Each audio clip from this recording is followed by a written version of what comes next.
Because you know there's a handful of people actually run everything. That's true. It's provable. Not It's all conspiracy. about control. To them we just cattle, numbers, battling each other while they creeping in the shadows, scheming, plotting, clocking your every move, locked in your mind, brainwashed until it's rocking. Got the population operating as they want them, symbolically mocking them, thinking nothing can stop them. So open your eyes to the lies of the evil, the poison in the minds and the lives of your people. And every time they lead you down a line to deceive you, and by then it's always too late to see through the veil that they hide behind, cause your third eye is blind. Better take a stand, we running out of time. Ain't nobody coming to save us, fuck what you had in mind. Arm yourself with the truth and jump behind the battle line. Can we turn it around? Yeah, it's possible. Divided we'll all fall, but united we're unstoppable. This is for the world, this is for the masses, attached to the strings being pulled by puppet masters. This is for the youth, searching for the proof, keep on looking for the clues, I'll provide you with some truth.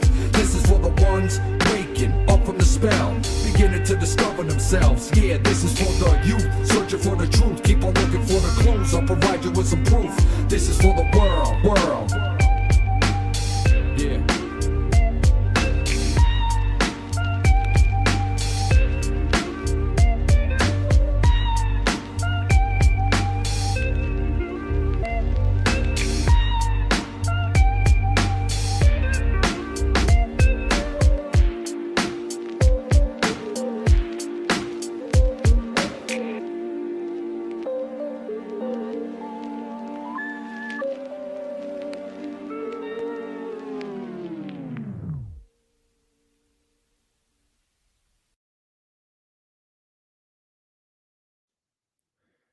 Good evening, ladies and gentlemen. My name is James Cordiner. You're watching A Hitchhiker's Guide to Truth.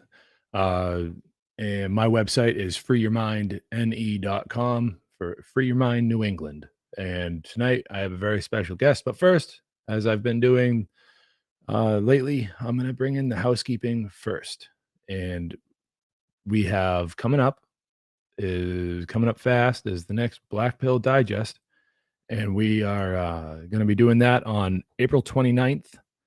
And Black Pill Digest is a relatively, well, it's a once a month show hosted by myself and Sean McCann of Wake the Dead. And this month we will be talking about an unfolding technocracy. So that's going to be interesting. I suggest that everyone look forward to that. Enrollment for How to Become the True Media is open, and How to Become the True Media is an online technology skill sharing seminar. It's going to be an intensive 23-week technology skill sharing seminar hosted on Telegram by Mark Passio of whatonearthishappening.com. This year, just like last year, he'll be doing it every Monday evening at 8 p.m. start time, 8 p.m. Eastern, going to 11 p.m. And that's going to be starting on Monday, July 10th, going all the way to December 11th. And that's a total of 23 weeks, 23 classes. There is limited space available. So, get over there and to howtobecomethitruemedia.com and enroll.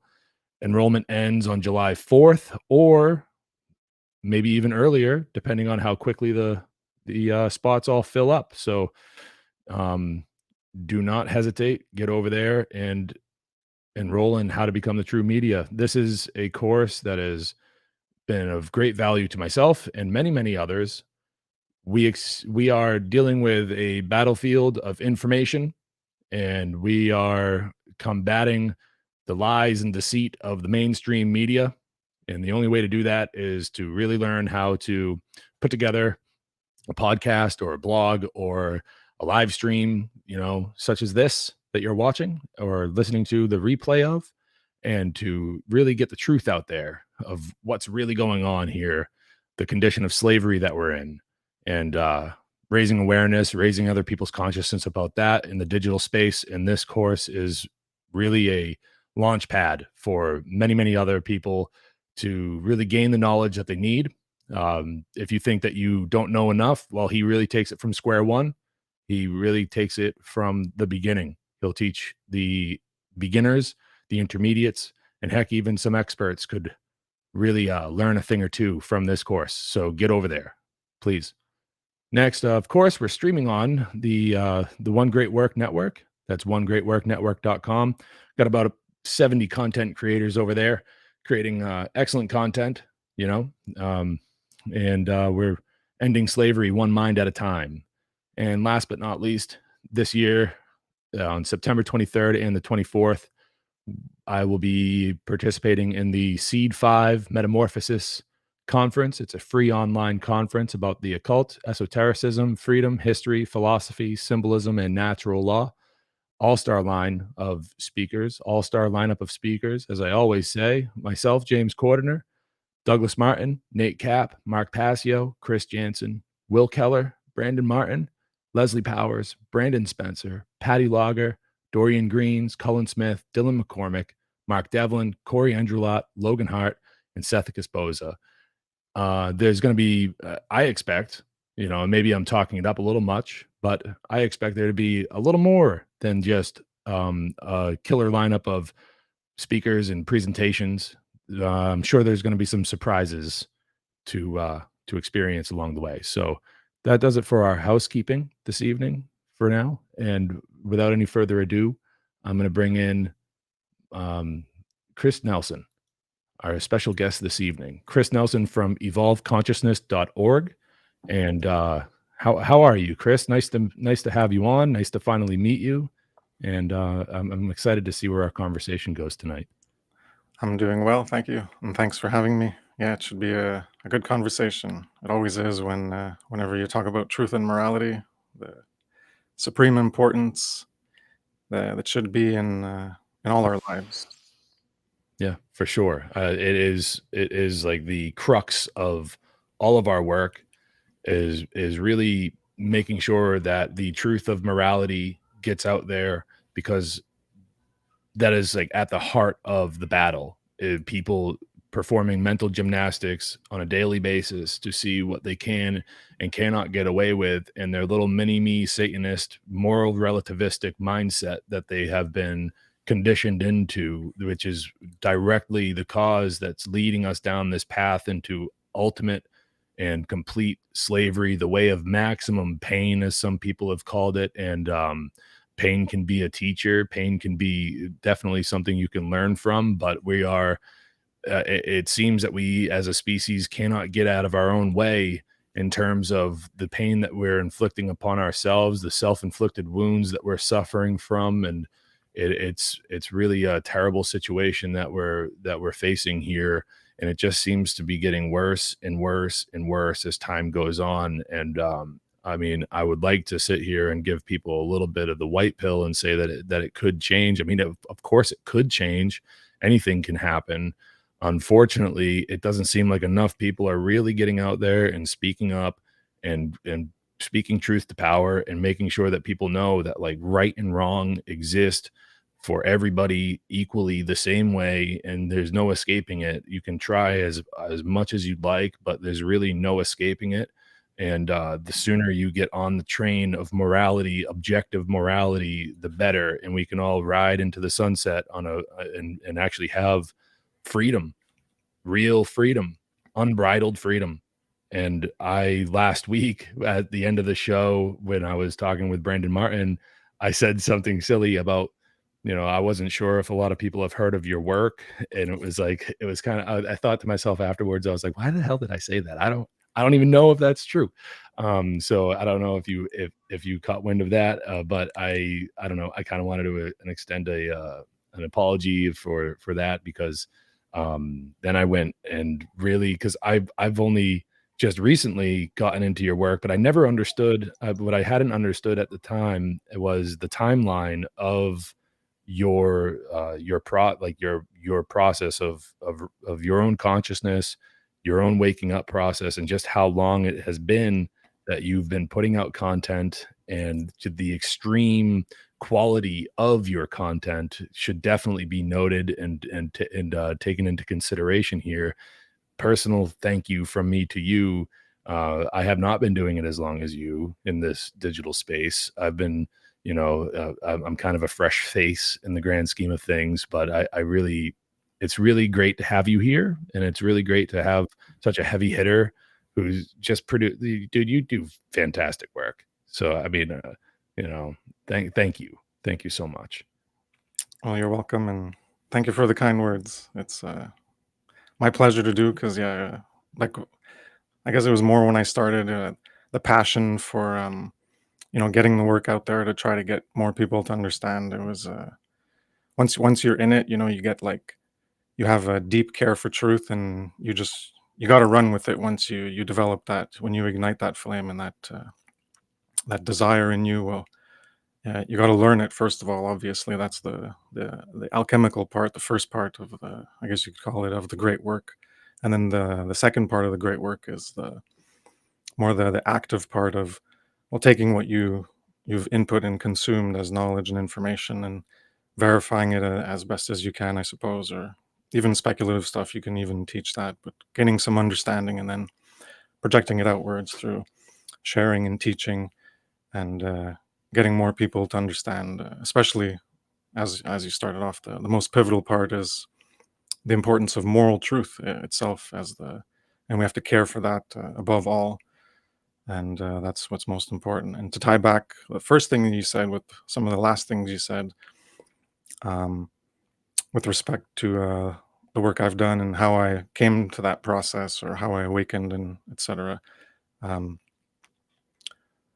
so you mentioned the aspect of people needing to suffer.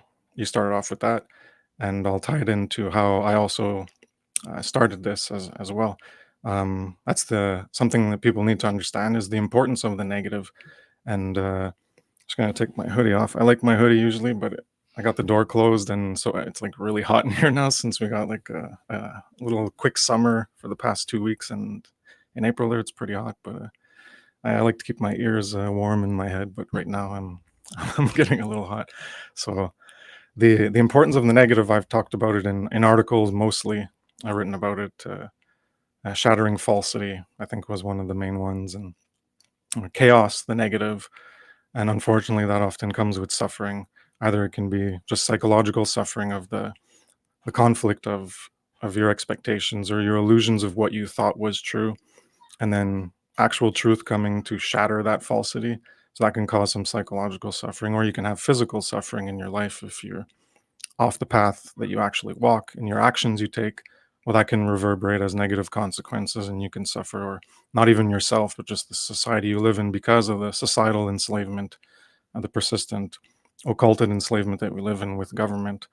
There's a lot of negatives that can happen in your life that are a result of us in the aggregate collectively not doing our part to try to awaken our fellow man to the importance of moral truth, and learning those concepts of objective morality and how they apply to better ourselves and each other collectively as we co-create the human world that we've created so far. And to tie that back in to how I started, it was in 2006, and the suffering that I had was the chaos, and the negative was psychological, in terms of I don't know if you've ever seen the Alex Jones documentary, A Terror Storm. No. No, that one was pretty impactful for me. I had seen a few months before was 9/11 Loose Change, and I've always liked conspiracy stuff, but that didn't click it for me. But when I watched Terror Storm off of a torrent site, um, the part that really got to me, and I had to shut off the documentary until like a week later, was when it got to the John Yoo memo of torturing children for the alleged insurgents over in Afghanistan or Iraq. And that really shocked me to my core. That was like the chaos that got me. That was the catalyst, because I always look at it as, for people to really awaken, and really awaken to more of a deeper care for truth that drives them onto what I at the time called a knowledge quest. So you begin you're on your path to truth, and where is it going to take you? And you actually care about learning, autodidactic learning, and learning on your own. That was what catalyzed it for me. That was my catalyst, and that's why I view often it's the chaos, the negative, the suffering has to occur in order to catalyze a lot of people. But unfortunately, like you said, as we observe, especially in the past 3 years, we observe both sides, that is what was necessary to wake up a lot of people, because some people just were oblivious to the issues of government or how reality actually functioned, monetary system, it all snowballs. Examples are really popular is Robert F. Kennedy and the Children's Health Defense. Well, now they even have James Corbett of the Corbett Report on, it's like weekly or bi-weekly or something for one of their videos. And so they're getting exposed to a lot more information that they weren't before. And that's all thanks to chaos, the suffering, the negative coming into people's lives, taking them away from their comfort, which is what's juxtaposed to that suffering.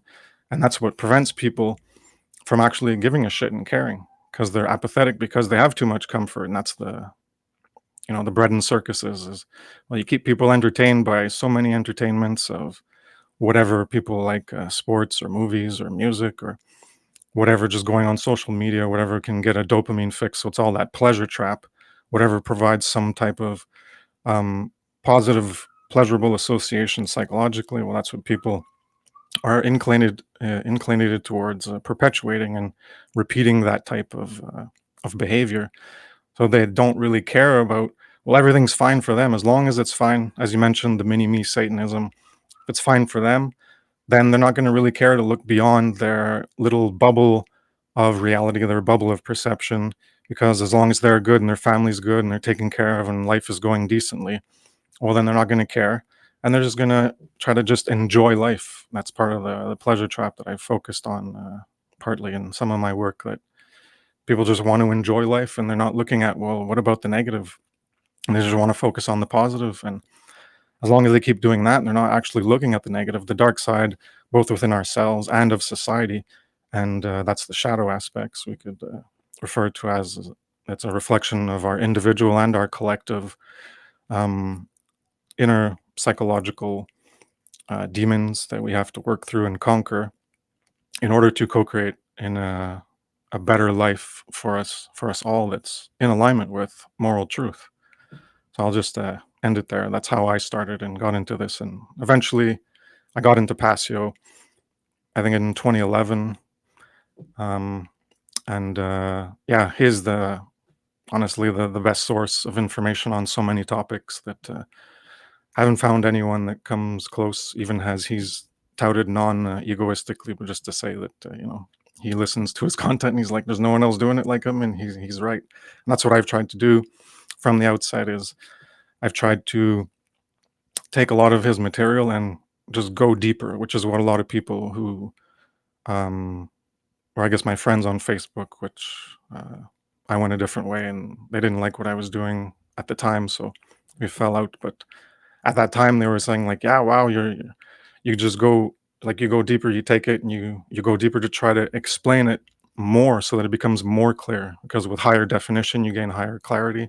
So that's what I was trying to do. And plus, I viewed that in an audio or video format, it's not easily searchable. So if someone's searching up certain terms or whatever, I wanted to also put it into like text form. So I started with text and it was easier. And then I progressed to audio and video eventually as the years went by. But when something's searchable by a search engine, a lot more people can find it, as opposed to, the search engines don't go into video and audio and find, index every word and make it searchable. Maybe in the future with AI that'll happen, but for now, that's not the case.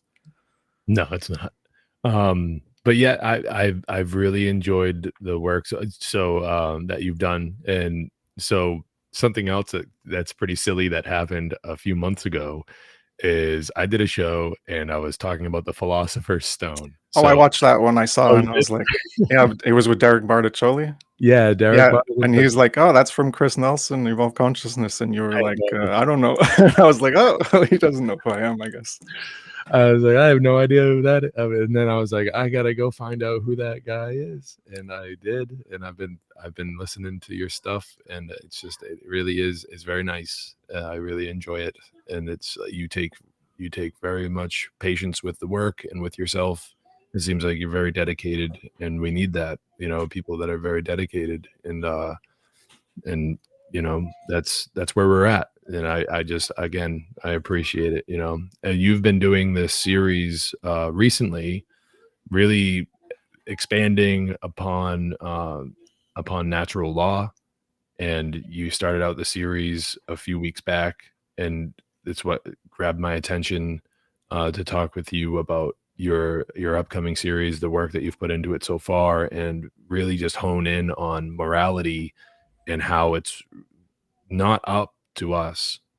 We can perceive it, we can understand it, we can learn from it, we can experience the boundaries of it, but it's not up to us to really set those boundaries or to really decide, what is right and what is wrong in terms of like the the harm that we may or may not be causing other living things, and so how that concept is, again, not up to us, but in fact woven into the very fabric of the universe, of it's the law, it's the the most important part of natural law, the laws of behavioral consequence, as they've been called. And, people otherwise know it as like karmic law. There's plenty of other names for it, but, the law of morality. And again, yeah, Passio does really great work, and he is like kind of like the godfather of of this kind of so it's it's great that we're talking about this because it actually kind of ties into my conversation with Brandon Martin last week, and where we were talking about the history of anarchy, and I was saying that as like modern day anarchists ourselves, where we may consider ourselves to be the true anarchists, where the philosophy that we've come to understand, the knowledge that we've gained, and how we've been able to really come into alignment with truth, and align our perception to truth, is I said that we are revolutionaries within a revolution itself. Anarchists have always been revolutionaries. Well, we're kind of a subsect of anarchists, and not like the common perception of what an anarchist may be, but we're revolutionaries within that within that revolution. And we're able to understand morality and really apply it, and really apply these principles to our everyday life, non-aggression, self-defense, and really just like stand up and say no more of this, no more of this bullshit. The time's got to be, it's got to be now. We really got to make our voices loud and be proud of it, so that is the understanding of objective morality, and us understanding it and taking it to its greatest extent, and really being able to say, that this is true, and since it's true, the inevitable outcome is that the ruling class that we're all under the thumb of, they need to be abolished. That is the outcome of this math equation. Whether it happens tomorrow or next week or another 50 years, 100 years from now, I don't know. I don't know. But going down this path toward objective morality, that's the outcome. So that is what's going to create a condition of anarchy. Like, and that's the condition in which we should be in. But the only possible way we could ever get there and finally succeed, is if people start to understand objective morality and how it's not up to us. We can't, as individuals, decide what's right and wrong. We can understand what's right and wrong and then use our free will choices to decide to participate in right action, and say, I don't condone wrong action, and I'm going to do everything within my power as a free-willed individual to not participate in not participate in wrong action, and not condone those who do. So that's why I really wanted to bring you here tonight. I know it's probably fresh in your mind given the current series that you're doing with your presentations. So, where do you think is a good place to start with that? I have a couple of ideas, and and I wanted to hear where maybe you would start that type of conversation. About sorry, you said a lot of stuff like anarchism and how we're the ones within it that are more representative morality. So I guess Objective morality being woven into the very fabric of the universe, and not being something that we can willy-nilly decide. as an individual on an individual basis. Yeah, like subjective morality versus objective morality. So it'd be Yeah. subjective morality in quotes, and then objective morality doesn't have any quotes. You could write it all in caps, the first letters in caps to make them different. And yeah, that's the crux, as you were saying, to actually get the world of true freedom and true order, which will be the next part 3 that's I'm working on finishing to get that out. So it's all in my series is in a logical progression, because if you look at, like the last one I did was slavery. Well, what's slavery? Well, the definition itself deals with property, so that's why I had to do rights first. And what comes after slavery was the definition of freedom, but the definition of freedom has slavery in it, so I had to do slavery first. So each one is a linear progression in order to explain what comes next by explaining what that next definition will contain as part of its meaning. Well, I have to explain the parts before, so there's like the first one was 2.5 hours, the next one is 3.5. So I go into a lot of detail, as opposed to just like a 5-minute bite on like, okay, well, this is what it means. But like I said, I want to give more detail to really hammer it home for people to really understand it, and as many aspects that I can bring to the table to elucidate that and demonstrate that the truth, so people can see it in reality for themselves. And yeah, we're never going to get there. Like you said, is it going to be 10 years, 100 years? It could be 1,000 years. But one thing's for sure is that it surely will never happen if we don't even try. And to try to make it happen, to get that result of true freedom and live in, as I've called it in some of my work, in the symbolism of like heaven or a paradise. That's in order to get there, we have to do what we're doing, which is to explain concepts and make them understood by people so that they can have a core understanding of these fundamentals like rights and slavery. Well, why is government bad? Well, it's slavery, but what is slavery? So you have to explain all this stuff. And it takes a lot of time to understand it.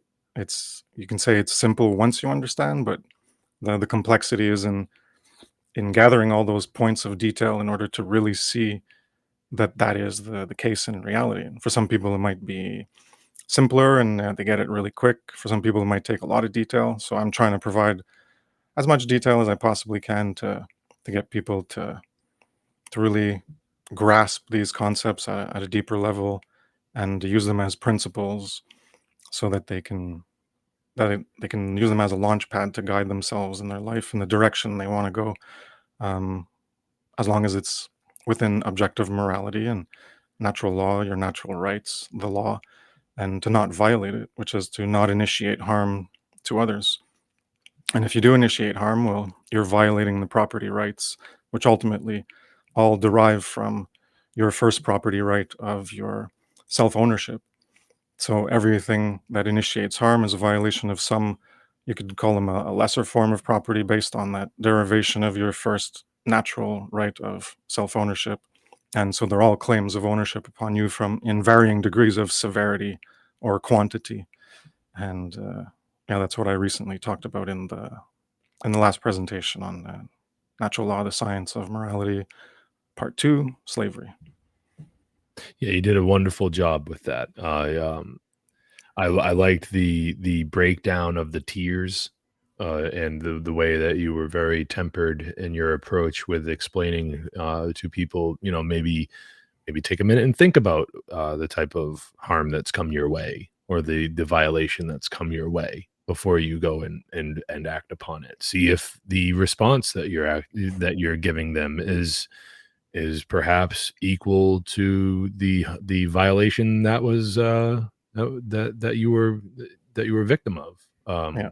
I guess, and that was really nice to hear that, and you, in the first part, it really seemed like you were going through like the logical aspects of it, and I was really thinking of like the the man, is it called the law of identification? Law of identity, yeah. Yeah, where like this is where perception starts. This is where we use like our five senses to really see what like, and you were talking about the apple, and you were talking about, the apple has properties and qualities, and it was bringing to mind to me that it's like, well, what are in that context of the word property, what is the human's properties? Well, we may have different colored skin or different colored hair, eyes, heights, weights, all of that, but we're all human.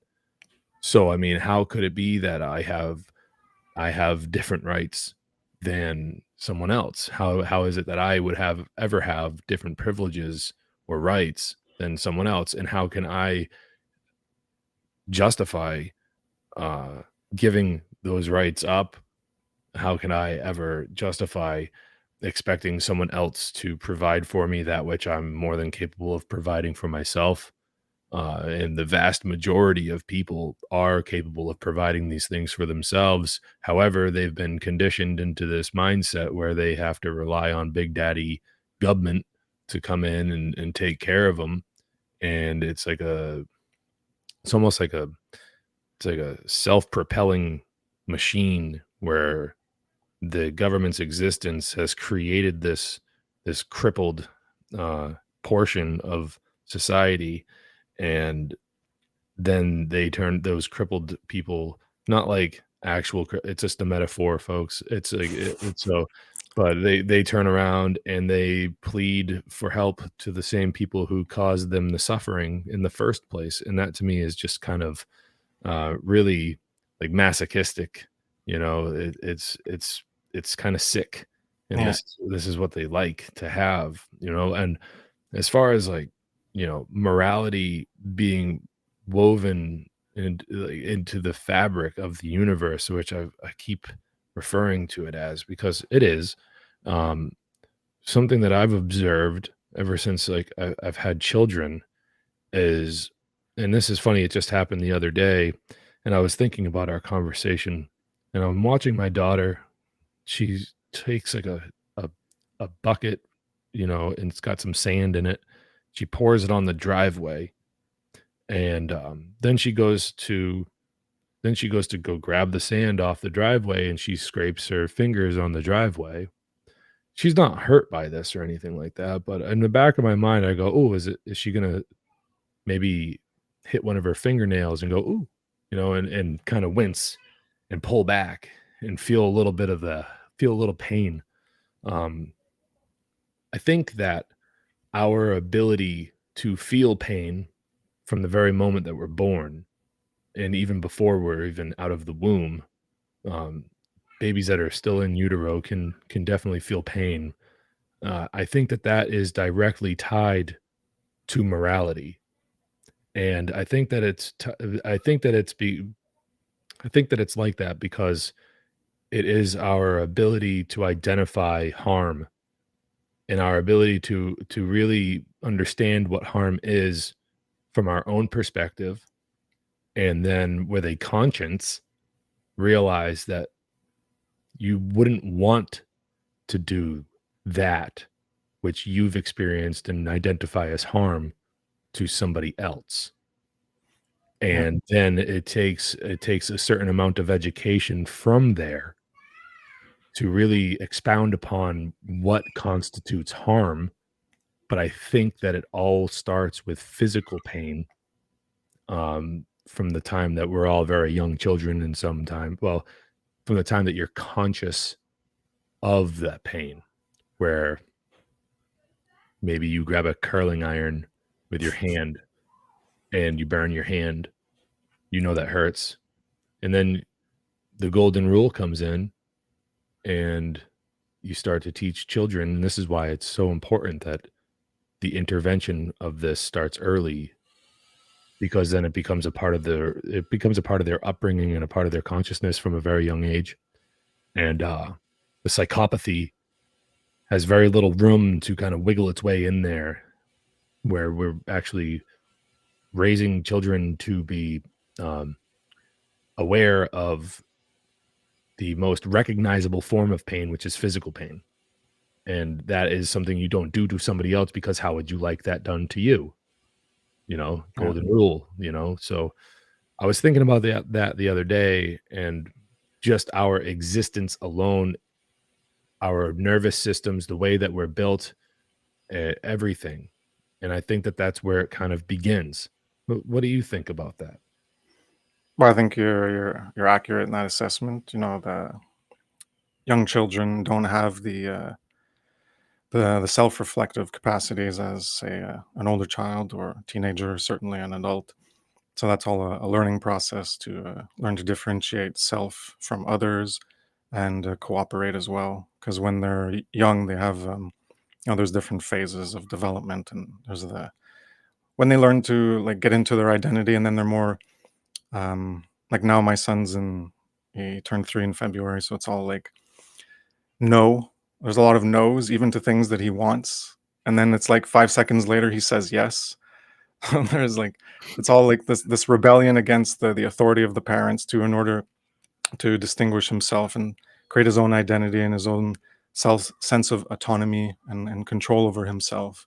And so it's an interesting process. But yeah, first, the most obvious thing before you learn to develop that self-awareness, or that ego differentiation process, and developing the personality in your identity, as I've called in my work, the ego hyphen personality hyphen identity construct that we build as we grow and learn, and information and our environment, everything we consume, from what we see to what we hear, has an impact on us, whether we're aware of it or not. It all imprints and leads to the formation of who we become. And definitely the physical aspect is the one that's automatic in our biological processes, and whatever ways it's connected to um, signals in the brain through the nervous system, and in turn to our mind and our psyche, our psychology, and different levels of consciousness, subconscious and unconscious, or whatever layers you want to go into. The the the, the most basic layer is the physical layer that sends signals so that we can be aware of them and how we respond to them. So that pain, when we're aware of the pain, sure, that becomes where we reflect ourselves, like in a theory of mind, and recognize, well, the others are like us, and since I don't like that, well, I wouldn't want them to do it, and I wouldn't want them to do something to me that causes them pain, even if I'm not aware of it yet. So we have this like reciprocity, and that also the reciprocity comes back to the self-defense principle, and paying back a debt for the initiation of harm. And as I said in the first part, which you mentioned already, there's like a measure of, well, the debt they created, you have to respond more appropriately to that level of debt that was created, and not go to the extreme of just taking someone's life for any initiation of harm, such as I suggested, which was lying, the theft of your ability to make informed decisions, so that you can walk a proper path and get the outcome that you want, as opposed to being deceived and think you're going to be doing something, but you were informed incorrectly, and then you don't get the outcome because your conception of reality was flawed based on that deception, which made an uninformed and bad decision going forward. But yeah, good point on the physicality. That is an important part of how we can learn to apply the golden rule of, or the reversed, the apophatic part of the golden rule of, don't do to others what you don't want done to you.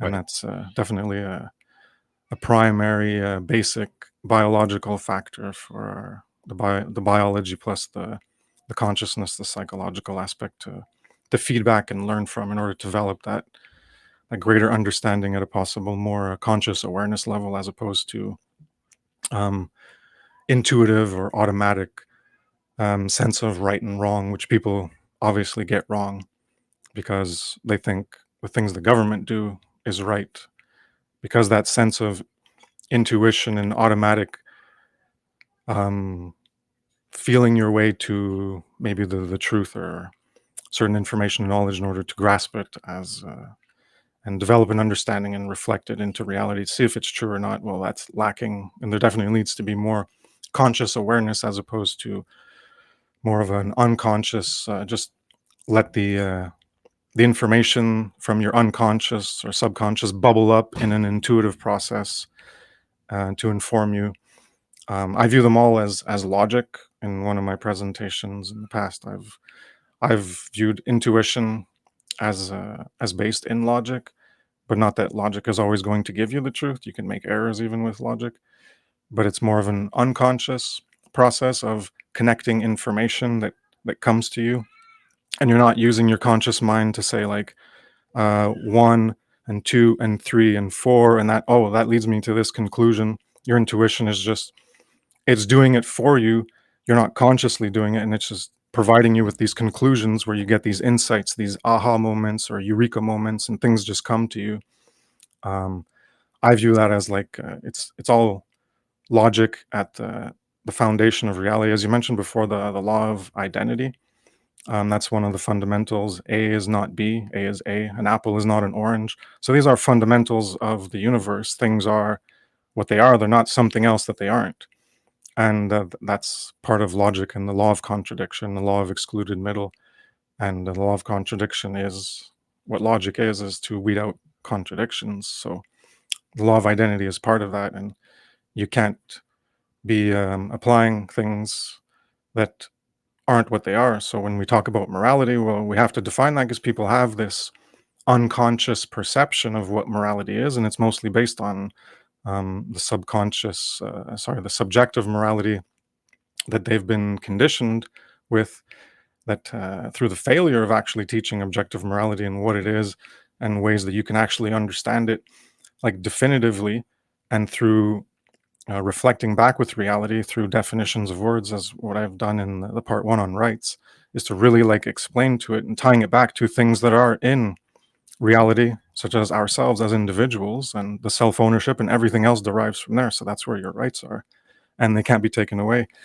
Like you opened up and asked me about the morality is woven into the fabric of creation, and you mentioned again, well, that's part of it, that it is part of the fabric of creation because you exist in creation, in nature, in existence, in reality, and those rights ultimately derive from you being there. Like you could look at it as if there were no humans that existed, would there be individuals with those individual rights who could understand that they have those rights because they have the consciousness and the mental or brain capacity or however it works to be able to even conceptualize these things and talk about them and be able to define them?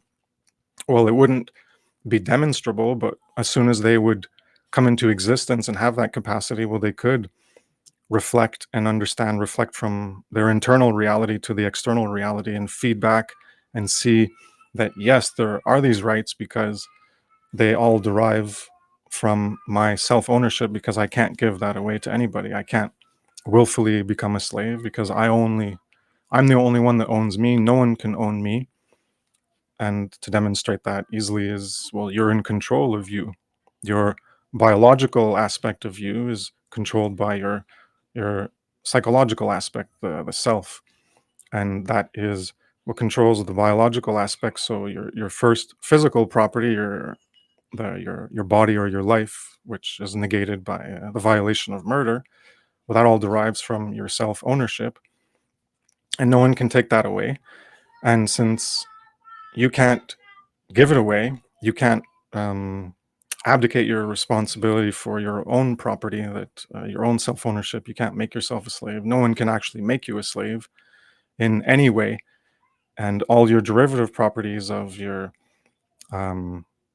sexual preference or bodily integrity or standard property or free will choice and all the violations, none of that is legitimate. But whereas people they don't understand these things in the first place, plus they've been conditioned to accept these violations as justified through the delusional, deranged, diseased belief in the legitimacy of authority, of having the right to control or rule over others, which is what anarchy is at its root. And it's about not having rulers or masters, and hence not having slaves. So it's at its fundamental level, anarchy, as you mentioned last week with Brandon Martin. There are no hyphenated. I forget the term that was used, but there are no flavors or hyphenated versions, because if any of the only meaning that has true importance is the aspect of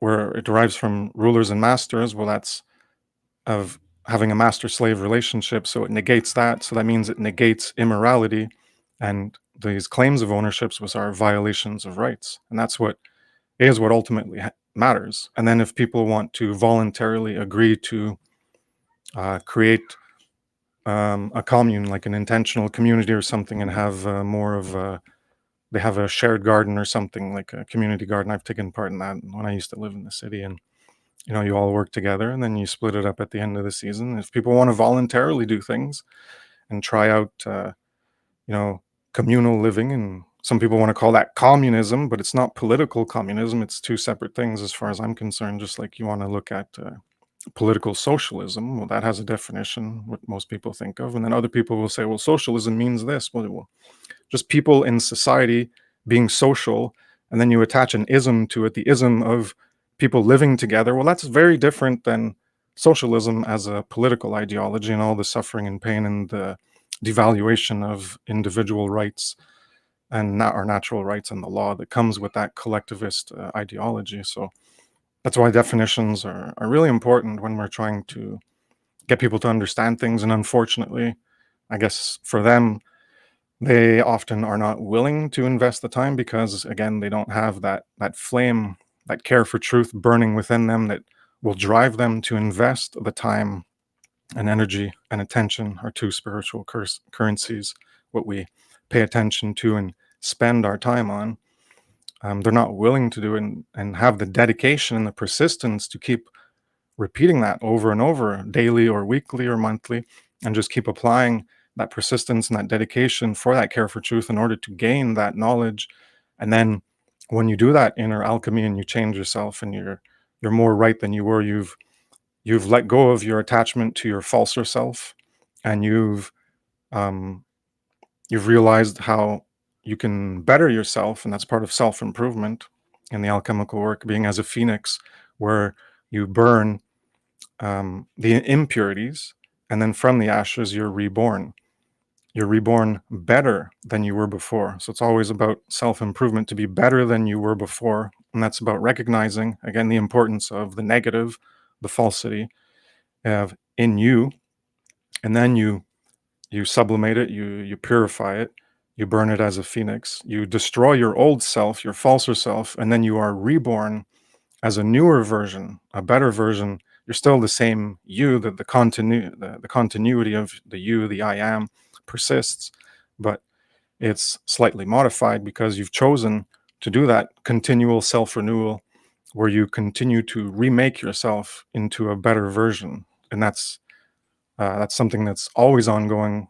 Once you recognize this capacity and this ability that we all have, that we're not helpless, or that we don't have the capacity to learn on our own. We all can be autodidactic, and we can all improve ourselves and continue to do it, where we are at a certain level of being, and then we can become something else. I have a presentation on that called Being and Becoming, where we're at where we are presently in the present moment is our current level of being, but we can see potentials through gaining knowledge, such as knowledge of truth and morality, of better ways to be.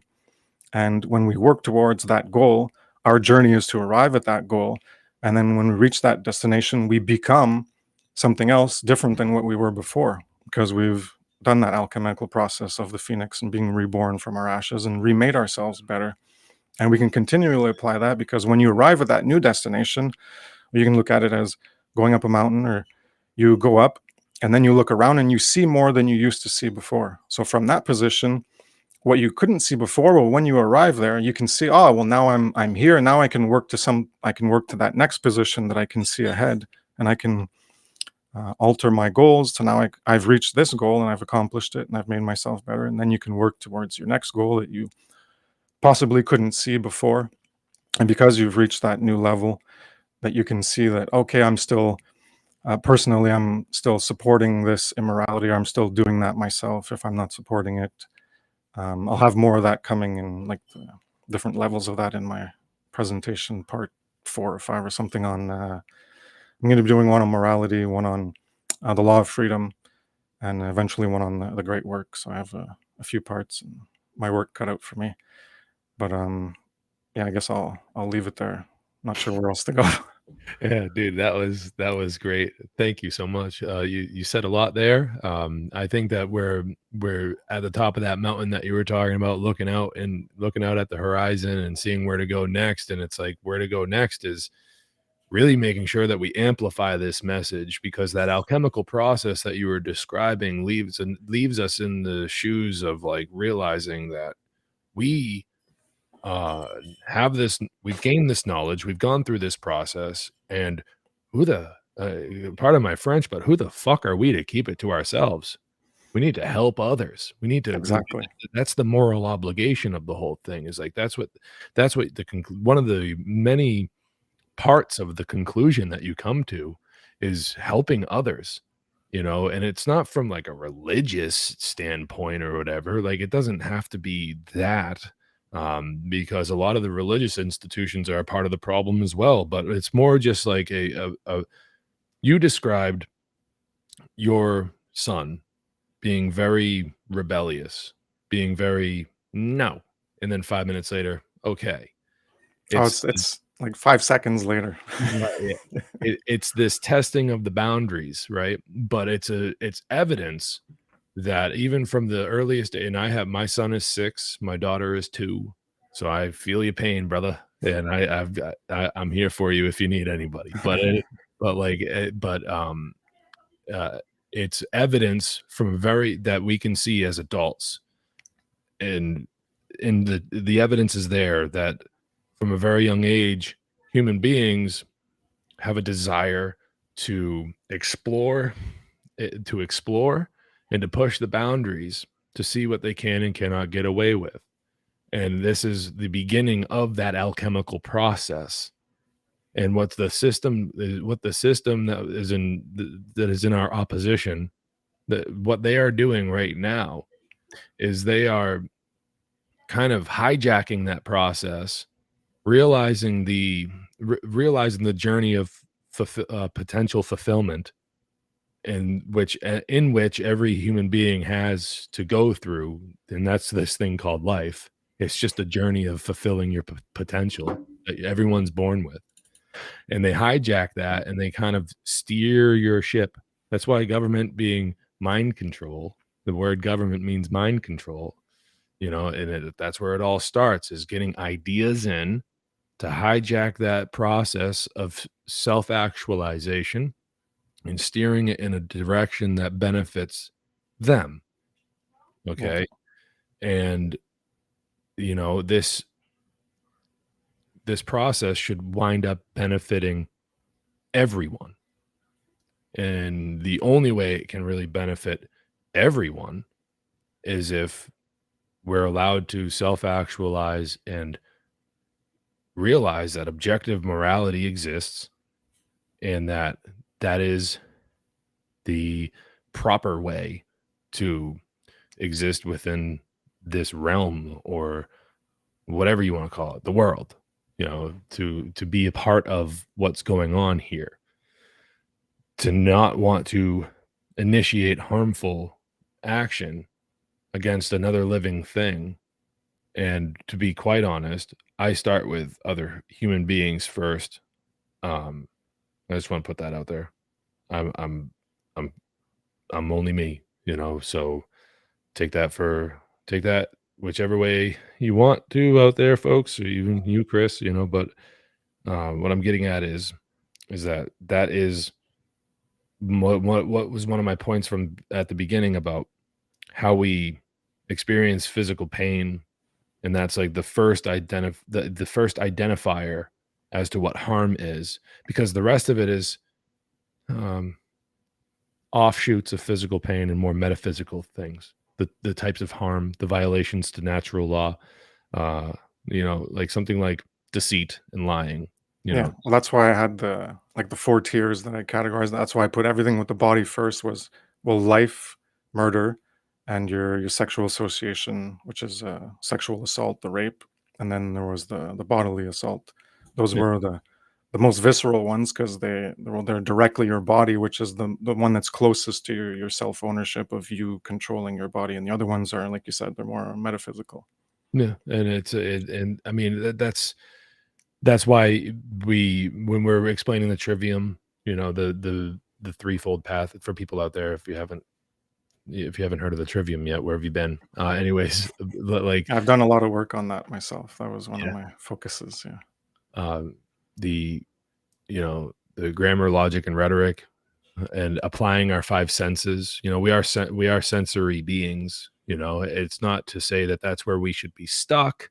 It's just to say that this is the initial the initial like activator to the whole process, if you will, like where we use our five senses to really gain that identification of what's going on around us, raising our consciousness to a level. But then the ultimate question is like, you keep doing like the Socratic method of like the why, why, and eventually you got to come to the conclusion that like there's spirit here, there's something going on here.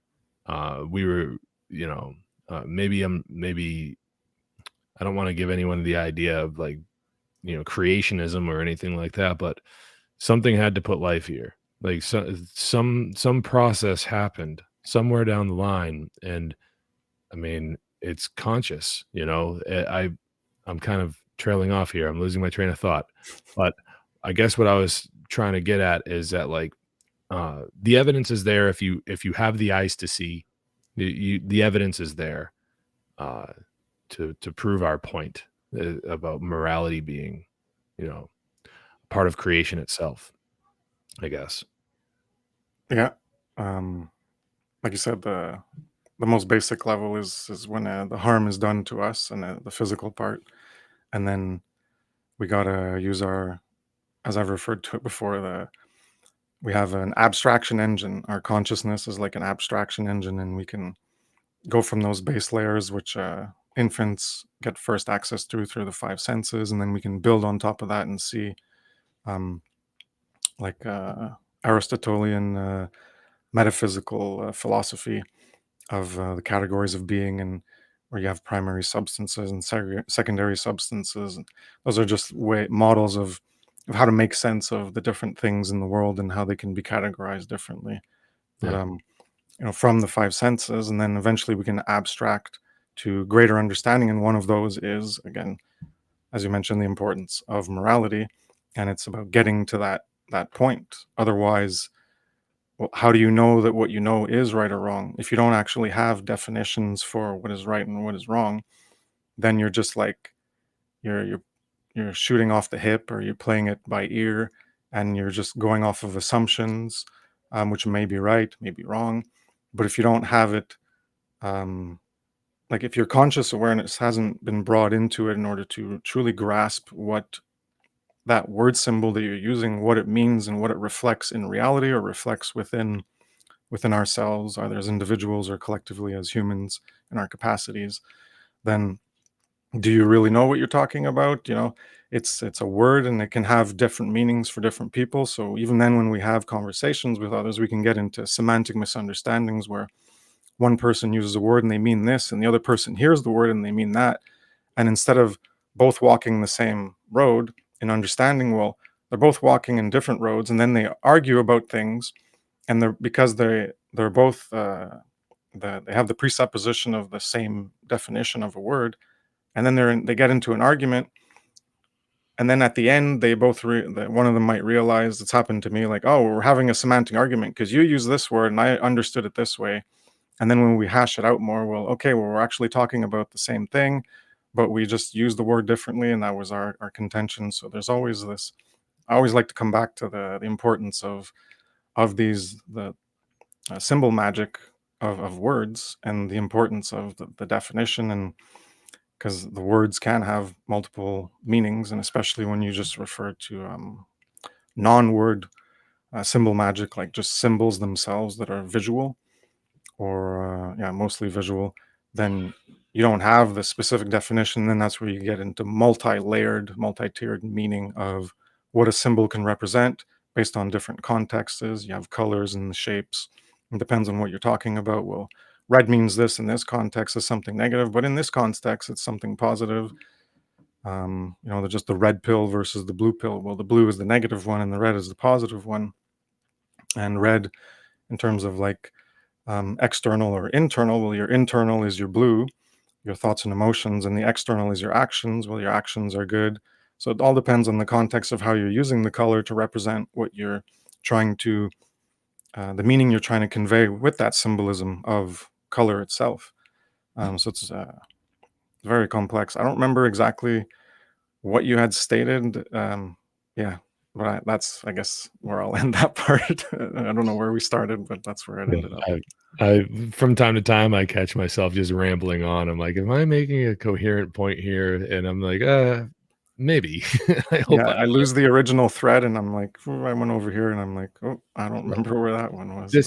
but this is okay because it's just a conversation between two guys. Just Yeah, so happens other people get to listen to it. And it's yeah, fine, you know. So I like what you were saying about red and making the distinction there, because that's why it's so important to be able to define terms and to really make it you know, definitive of like this is what when I say this is what I mean. Like, and you know, unfortunately, we live in a time where you start doing that with a lot of people these days, and they just automatically start to recoil and they feel insulted. Like I'm not, you think I'm not intelligent enough to understand what you're yeah. saying. And it's That's like, the problem with even mentioning anything that's wrong.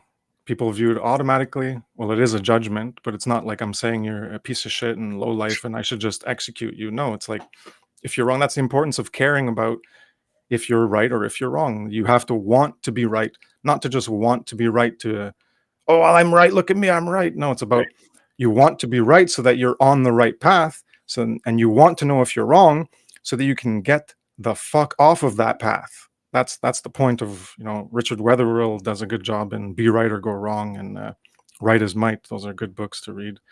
Um, so I just wanted to interject that about the importance of wrong. Go no, ahead. I appreciate that. That's a very important point. You know, very, very nice add there. It is in my experience, a very big problem, because people don't like feeling dumb. They don't like being told that they're wrong about something. Yeah. People have this weird way of justifying the things that they have done so they can sleep at night or Yep. whatever. They're too And attached to themselves and their behavior, and they don't care more about, it's like, well, here's you and here's truth and morality. Well, it should be, this is what matters more. And then you readjust yourself to align with this. You're in alignment and it's always above. But they want to put their mini me Satanism. That's where the definitions and the subjective morality comes in, where it's, well, it's me, and it's what I want. So then I get to decide. So it's subjective, and truth and morality. Well, is it below here? Or no, maybe it's just not even in the picture, and they don't really give a shit.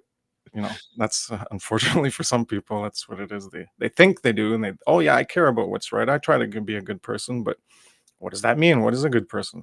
What is yeah, good? How are you good? Do you, is morality? Are you moral? Or, well, what's right? Well, then if you're saying right is what's moral and good, then what is right? And you just get to make it up. Well, that doesn't make any sense. There has to be definitions for how we can determine what is right and what is wrong, and not mm, just decide and accept whatever someone else decides. And this deluded belief in authority, like alcohol's legal or alcohol's not legal. Oh, alcohol's moral, it's immoral. Oh, cannabis, oh, well, that puts you in jail just for smoking it.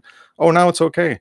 It's just a completely delusional worldview that people accept through their ignorance of these important things in life, and they're stuck in subjective morality, and it's yeah, it's basically taught to them that way, that that's just fine to live this way. yeah. Moral relativism is the mud under the tires that keeps the tires spinning.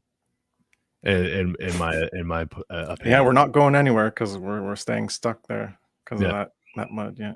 Yeah, and they like you mentioned the prohibition of certain things, and it's like, oh, what and oh, a perfect example is they in the United States this past week they signed a piece of paper, and just like that, the the COVID's over, Oh, yeah? Oh, and it's just okay. like like that. Oh, it's the emergency's over, and Oh, it's like, thanks for letting me know, what government. makes I yeah. had no ability to direct my behavior, my decisions in my life. I needed you to tell me what I could or could do at what times that I could or couldn't do it. Yeah. Yeah, and it's like, okay, what made last Wednesday, the day that it was over? Why couldn't it have been over Tuesday? What about Monday? Like, why did it have to be over Wednesday? Like how many like it's been over for a long time for a lot of people, but they sign a piece of paper and it's official. It's Yeah, well, official, that's and the it's like but this is the way that they keep people nailed, and it's in a state of fear, in a state of dependency, when it has to be put through these processes in order for it to be legitimate. When it's like, no, I was able to decide upon my own free will a couple of years ago that it was over. yeah, yeah, Like I didn't need you to tell me it was over. It was yeah, over for me a long time ago compared to some other people that they didn't want it to be over. And the same idea goes for prohibition of alcohol, prohibition of cannabis, this uh this scheduling of different substances that they do in the United States, at least, and how they kind of enact their, or how they put through their policies on these things. So the reason why this is so important to really get into people's heads is the idea. This kind of goes back to us talking about the law of identity, and the point that I made about, I can identify that Chris is also a human being, even though he looks different than I am, and he's his own person. He's still a human being. He has all the same rights as me. He has all the same wrongs as me. I can and the same goes for people in South Africa, North Africa, Egypt, which is North Africa, anyways, the Middle East, all over the world. They're all humans. We don't all look the same, but we're all humans. Therefore, we all have equal rights, and therefore we all have equal wrongs. So we can't really, no matter how much you think the majority can make it so, you can't ever have it be legitimate, and if it's not legitimately right, then it's morally relativist. It's a moral relativist mindset, and we're going to be really just chewed up and spit out by creation, by God, however you like to refer to it as, until we really understand this and put a stop to it. And it doesn't mean put a stop to it in violent means. It means raise your consciousness of these things and just say no. I'm not accepting this anymore. No, thank you, please.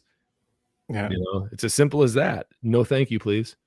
yeah. We got to get them off their pedestal of wanting to be God and the belief in authority, and that's how. Um, well, I had thought of two main points from what you just said was that how people fall in line with it, and what you just ended with. We just got to say no, because people, especially the past 3 years, it was all about, well, why did it end, like you said, this week and not a day before and a day before? Well, people are kept in line through that belief in authority and through what the government um, provides, or what people think they provide, safety and security, because they put them in fear.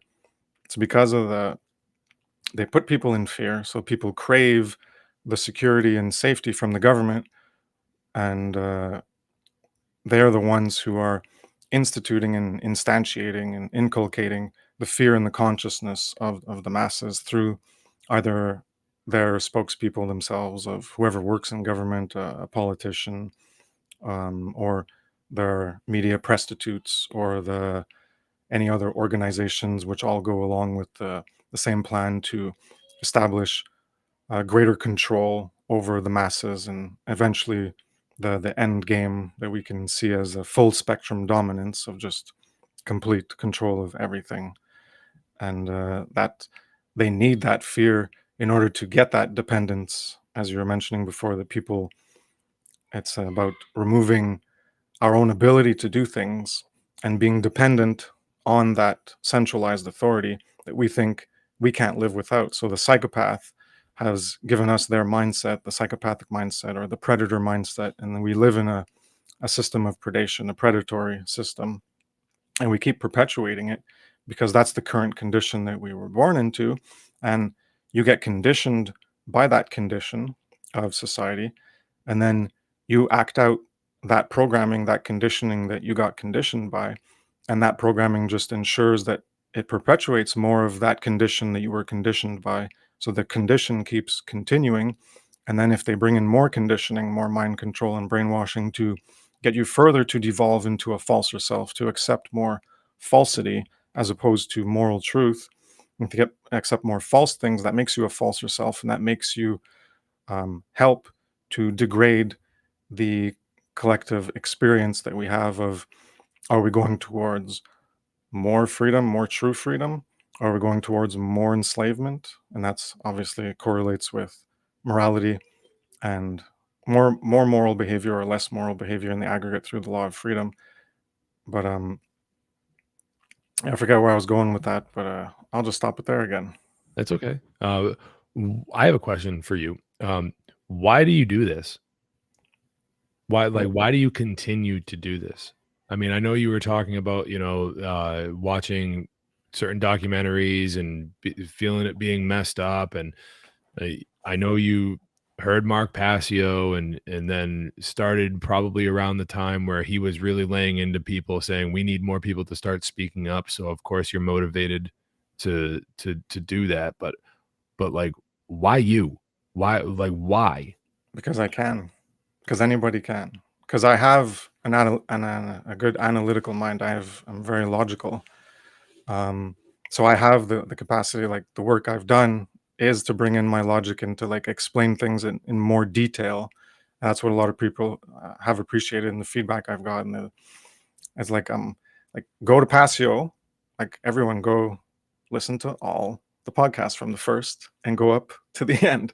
And my work is based off of that. As I mentioned in part 2, I just mentioned as a tangent that like my work is based off of that. He's the inspiration for a lot of my work. Like I watch or I listen to information, then I make other connections and I bring to the table more stuff and I explain it in a different way than he does, or with more detail from other stuff I can see reflected back in reality. One example was I watched the Streetwise Spirituality in, I think it was the end of 2013 or 2014. I think it was 2014. And that one inspired me to do the presentation on natural law boundary conditions. So there I created infographics and stuff. And then that led me to the Philosopher's Stone after that one, is the one I did. It was all these connections were growing and it was all fresh. And, I was in my early 30s. I started in 2014, just to answer that. So, Passio, as you said, do something. That's the greatest donation you can give them, is to get involved. So that's why I told him at one point. I was like, I had made my site and I had gotten some content on, and I just wrote him. I was like, okay, Mark, here, I'm just writing you, not to, I wasn't telling him, oh, good job, Mark, yeah, I love your work, okay. And then I do nothing. I was just telling him, okay, here, I started, thanks to your kick in the ass, I kicked myself in the ass, and to motivate me, because we need harsh words sometimes to get the motivation. And I appreciate his attitude in that respect, oftentimes.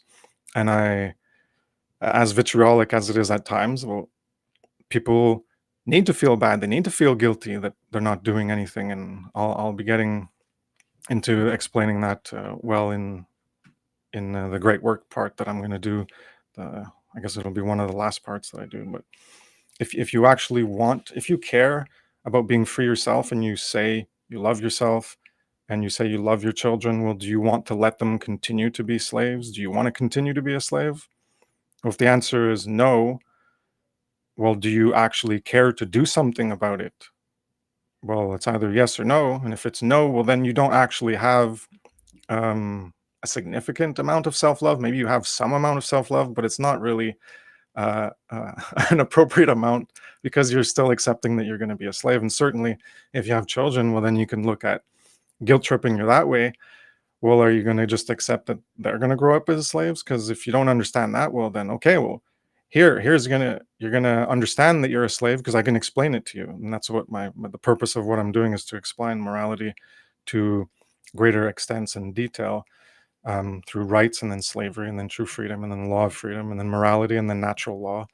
That's the order I'm progressing in, and then eventually with the great work that you got to understand these things. And if you don't understand that you're a slave, well, you better. And then if you do understand, well, what are you going to do about it? Do you want to just keep being a slave, or do you want to actually try to create and generate and manifest in the external world things that are actually going to help alleviate that condition and bring down the level of slavery, and conversely bring up the level of freedom, so that we don't have more of our freedoms denied and revoked and stomped on? Because in order to combat the great numbers that already exist in forms of government, well, we need numbers to combat that. So we all need to get on the same page, the same moral page of understanding our natural rights and natural law, and being at a position where we are going to educate other people. And then when we have the numbers, then we can just, by our actions alone, say no at such a grand scale that their delusions of trying to be gods, where they can create laws that they don't have a right and don't exist, and are violations of our actual natural rights and natural law, well, that they won't have the powers of their numbers and their violence of their weaponry, and we will outnumber them. And they will think of it as in terms of their mini-me Satanism of self-preservation. Well, oh well, their numbers are too big now, so I better not do what the previous generation did of police or military, and just be an order follower that just obeys the orders of our masters, who just give us little more privileges and let us do things that they don't let the lower slaves do. We're just higher slaves, we're the house slaves with a little bit more privileges. Well, we can't do things like that at this point because they just outnumber us. So then at that point, their own self-preservation, selfishness will inhibit their egregious, or their own sublimation of their will for the will of their masters, their gods that they take upon as their own will and act out the will of their masters. They'll be like, oh well, I actually I won't do that because I realize that I'm just going to be exterminated if I even try, and then it just goes away. But apart from getting to that level, which all revolutions have failed to do, because it wasn't done through moral education, America is the last bastion of freedom, and that's the only thing keeping things from degenerating even quicker. That's the only place where a hot revolution or hot action, as you mentioned, as Brandon talked about last week, the hot action could work to like reset things at a lower level of enslavement, higher level of freedom, but you're not actually getting. You're just it's like a stopgap, just of you could say it's half-assed, but it's like it's still doing something good, but you're not actually solving the problem from the root, which is in consciousness, in Right. terms of understanding objective morality. So you're just gonna, if you're not going to engage in the moral education then or before, and you're just expecting the revolution to do the work, well, it's not going to do the work because the work hasn't even been done. You're just combating physical violence with a self-defense, and you're not ensuring that you have the numbers of the majority, the quantity of people required in order to keep that condition in the moral level, because the people aren't even at that level internally in their internal reality inside their consciousness, so they can't even reflect that internal state out into the co-created reality where we are creating that condition of reality in numbers together. So that's why it always has to come back to our internal state and the work in ourselves and the internal the alchemy on ourselves, and then we can do that great work to take what we've taken in and the knowledge we've gained, the awareness, the comprehension, and help other people engage in that process of inner work, of alchemy themselves. And as that multiplies and multiplies, even if you only have people doing the inner work, well, that would reflect in their own behavior, just at a base moral level, to not do um, harms themselves. So the 7 real thefts, the 7 real sins, to not do that themselves. But also another level is to not support other people doing it, which is where a government comes in, or if there's a monarchy or whatever lesser or greater level of feudalism or serfdom that we end up having as a condition that we live in. It's trying to get rid of that. As we do, each of us does our own individual alchemy. That can get reduced by not doing it ourselves or not supporting others that do it. But the level that more people need to get to is the real hard work, as Passio has stated many times, and that's the great work of, okay, you can change yourself, but even harder is trying to influence people to change themselves. You can't do it for them, but you can influence them as a magician, a white wizard, as opposed to a sorcerer just doing it for your own gain.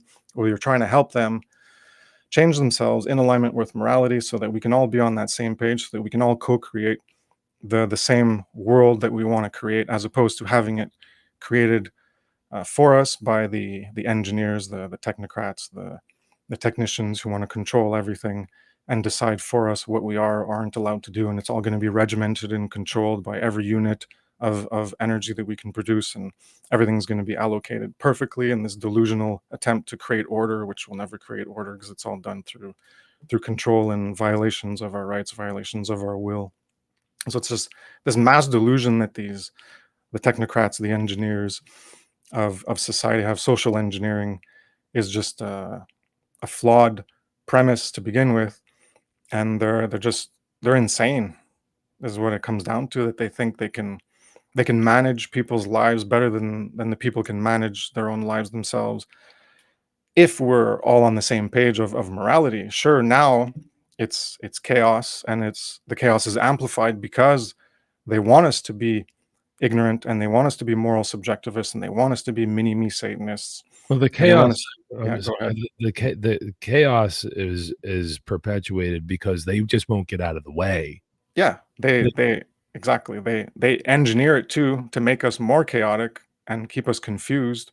And yeah, if they just got out of the way, we'd be more inclined to learn it on our own. And like you mentioned about children, and that discovery process of learning by making mistakes and learning from your mistakes, that's an important part. And they get in the way of that by being the daddy, mommy, nanny state, and deciding, well, you're not allowed to do this, and you're allowed to do this, and well, you have to ask me for permission, rather than letting us learn through the consequences and choosing the right path. Because if we apply consequences in other people's lives, then they have a right to get redress, rectification, to restitution, in order to that negative debt that you created. Will There's something that you stole by creating that violation, even if it's not intentional. The intention or not, that's a different aspect that you can get into, in terms of, well, the severity of the violation. Did you intend to do it, or was it a mistake? So mistakes happen, but there's still a negative that happened to someone else, and there's a debt that was created. So that's another complexity that I haven't really ironed out myself. I haven't gotten into that level of detail for it, but it's just something that I'm mentioning, and the nuances of how we interact with others, and the importance of learning again about the negative things that we can do to others, the initiations of harm, and doing our best to not do that, because then in their rights they have a right to redress and collect a debt that is owed to them. What I meant by when I interjected is, and I'm not saying this like you misunderstood it. I'm just saying that that is how they stay in the power that they have, Yeah. is by creating the chaos, and in turn the chaos that they've created creates in itself the dependency problems in the people, and then that turns around into just a self-perpetuating cycle of Yep. order out of chaos, I order have for that's one of my example. infographics in the next presentation on true freedom. I have a circle, and it's like they inject chaos and say that it's problem reaction solution. People beg for Sure. their protection and, oh, fix it, government, fix it, or NGO or whatever organization. Someone else fix it, but not me. I'm not going to fix it. Oh, I'm not going to get involved. Someone else fix the problem, but they created the problem.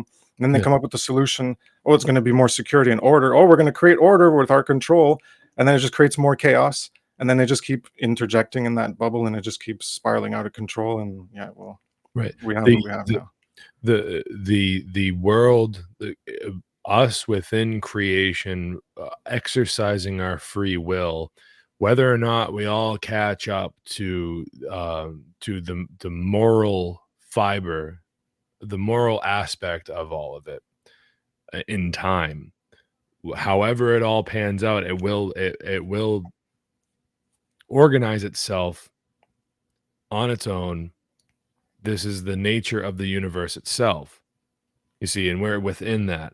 And the reason being, like, the reason why there's so much chaos out of the reason why the outcome is chaos is because this control structure is trying to kind of, again, I mean, for lack of better terms, they're trying to hijack free will. And free will comes from creation itself. It comes from the universe itself. It's a force beyond anyone's control. And when people who consider themselves to be in charge, these people are masters of psychology. They are masters of natural. They know natural law. They know how all of this works out. They know. They're trying to, but what they're trying to do is harness a power that we're not meant to harness, other than within ourself. You're not meant to be able to Self-control. Yeah. you're not meant to be able to control another's free will. It's just not how it's just not how it's set up. And the second you get one small group trying to do that kind of control to a huge group, all hell breaks loose. That's just how it's going to happen. It's how it's going to be for the rest of eternity, for the rest of time, until the control structure is just subtracted from the equation, and just let the universe, let the chips fall where they may, let the universe do what it does best and self assemble. And if we make it as a species, we make it as a species. Great. We must have did something right in time.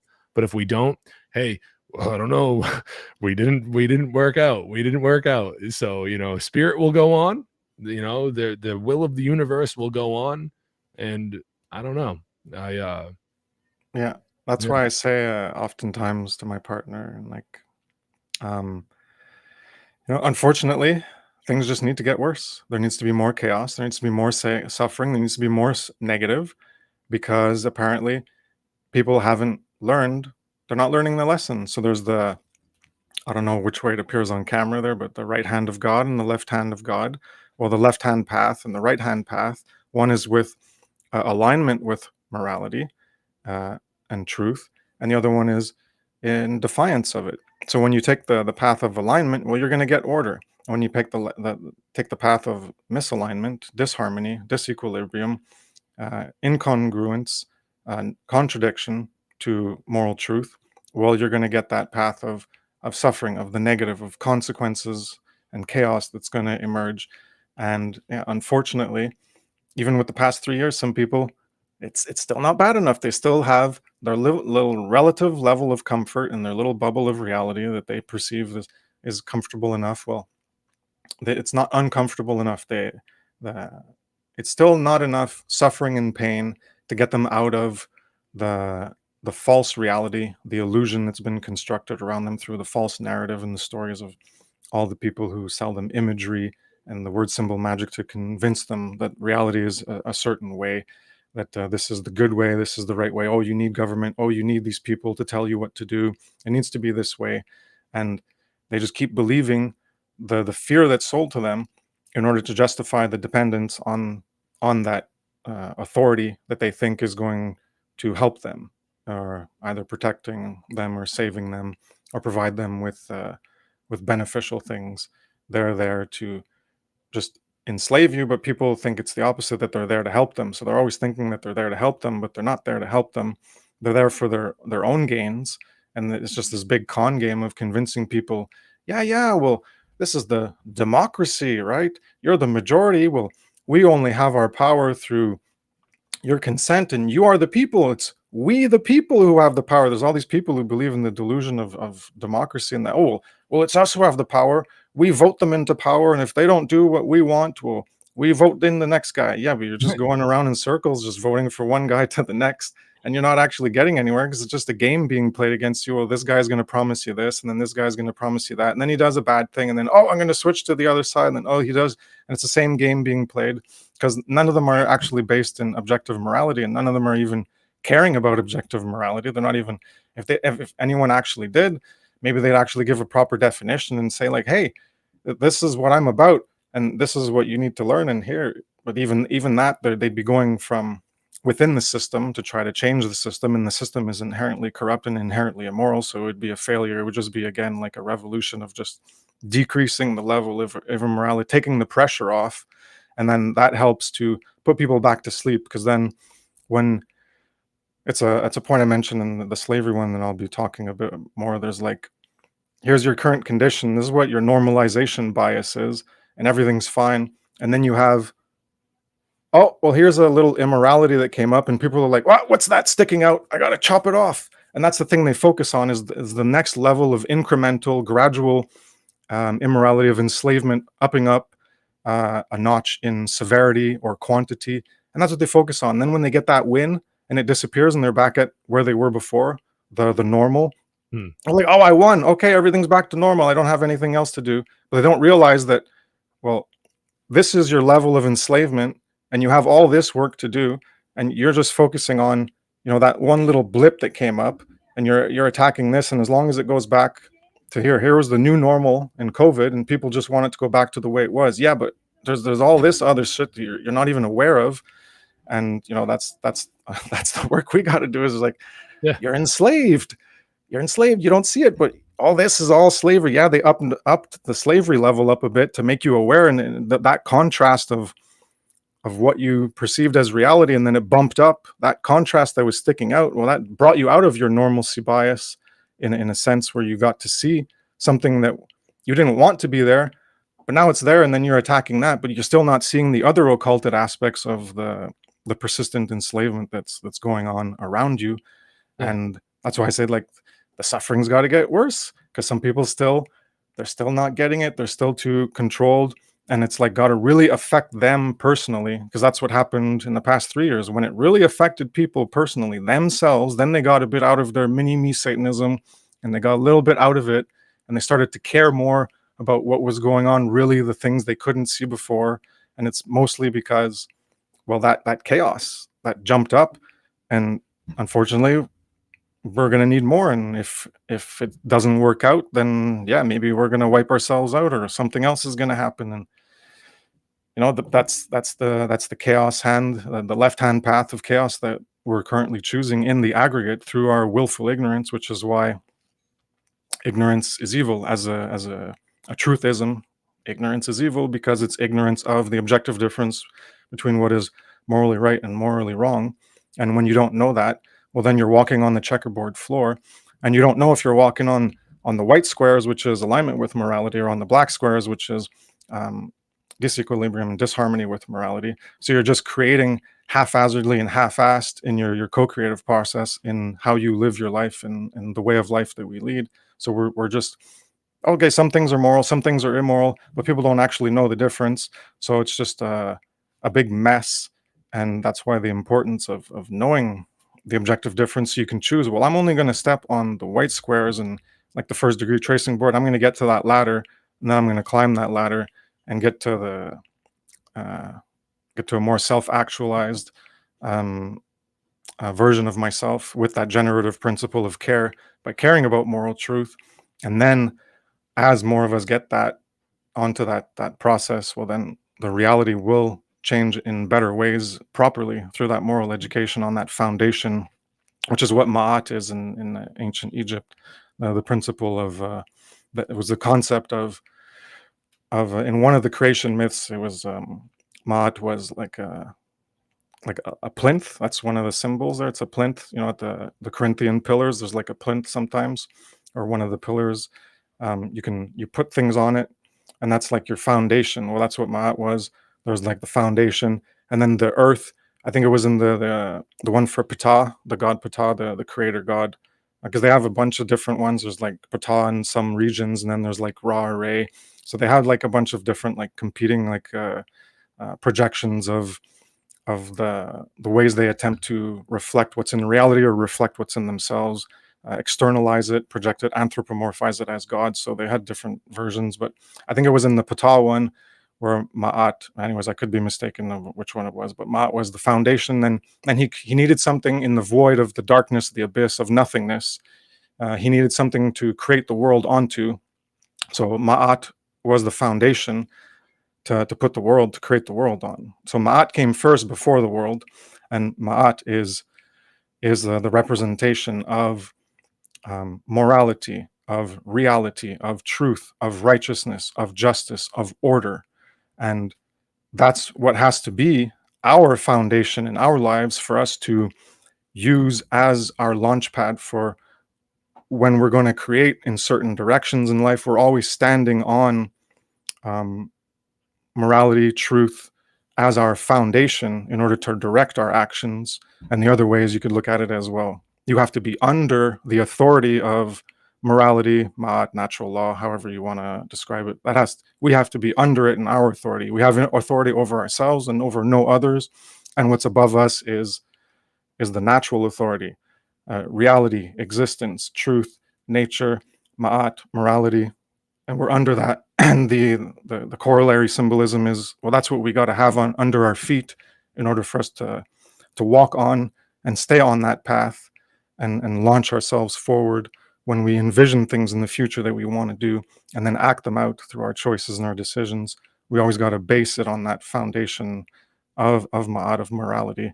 And when enough of us get on that page and we're all on that same foundation for co-creating our world, then we're going to get the world that we say we want. But that thing that we say we want, that most people say they want, goodness and harmony, social living and social harmony with others, well, it doesn't just happen by itself. And that's what people want. Oh yeah, well, if freedom comes by accident, sure, I'll take it. But me help to create that world of true freedom, oh, that's too much work. I don't want to get involved in that.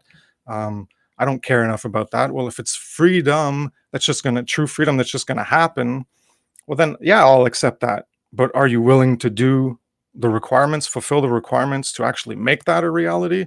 And for most people, it's no, because it takes a lot of work on yourself.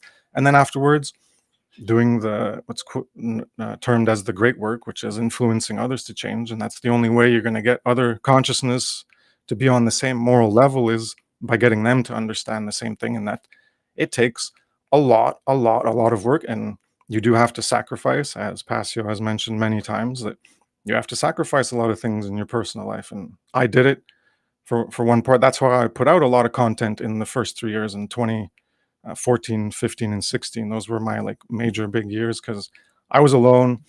I wasn't working. I'd saved up a little bit of money and I was living like poorly or whatever, but I was so focused on like caring for truth and doing the work. And then eventually like I decided, okay, well, I'm gonna die if I don't do work or whatever. So Right, go because try to build a career, and I built a family, and now I'm back to it. I got the basis of the things I want to continue.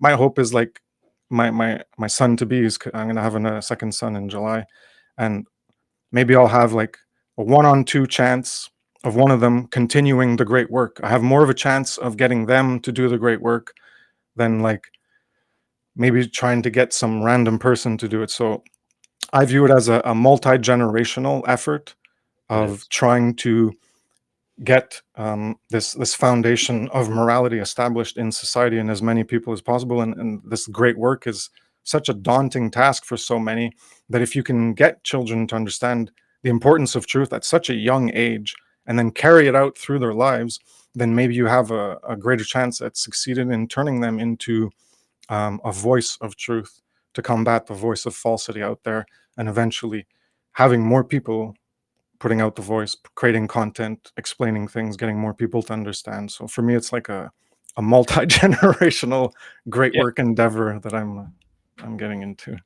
Yeah, because the goal is to not have anyone else to wake up, but to have everybody else just have been asleep. You know, like Yeah, that that. would be good if we Yeah. I don't see it in my lifetime, but yeah, miracles can happen, eh? Yeah, I mean, that's why, that's why it is important to have moral education at a young age. I just had a discussion with my son today about property rights. He's 6. He like I'm a Star Wars fan, so I'll share. I built I built a X-Wing? Luke Skywalker's X-Wing and everything a while back, and I I have don't it see the here. detail. Is that a Lego or is that like a model? Oh shit. I don't It's a Lego. Okay, cool. Yeah. Legos are good. I was a big fan of Legos in my youth, and I bought like a bunch from like Salvation Army Yeah. for my son, but he's a bit too young. He like loses things. So I'm like, okay, we're gonna put them away for now, and I'll bring them out another time, and we'll play with them Yeah, when you're older. my little son, he took this today Crash. and crashed it, and he knew beforehand. He felt really bad about it, and we had to talk about well, it might seem silly, but this thing is my property, and you didn't have permission to touch it.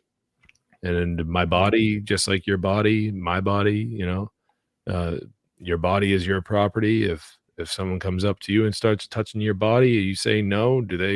Are they supposed to stop? Do they need permission to touch your property? And he's understanding. He's like, yeah. I go, well, I mean, I know but this is how property rights work, bud. You need permission.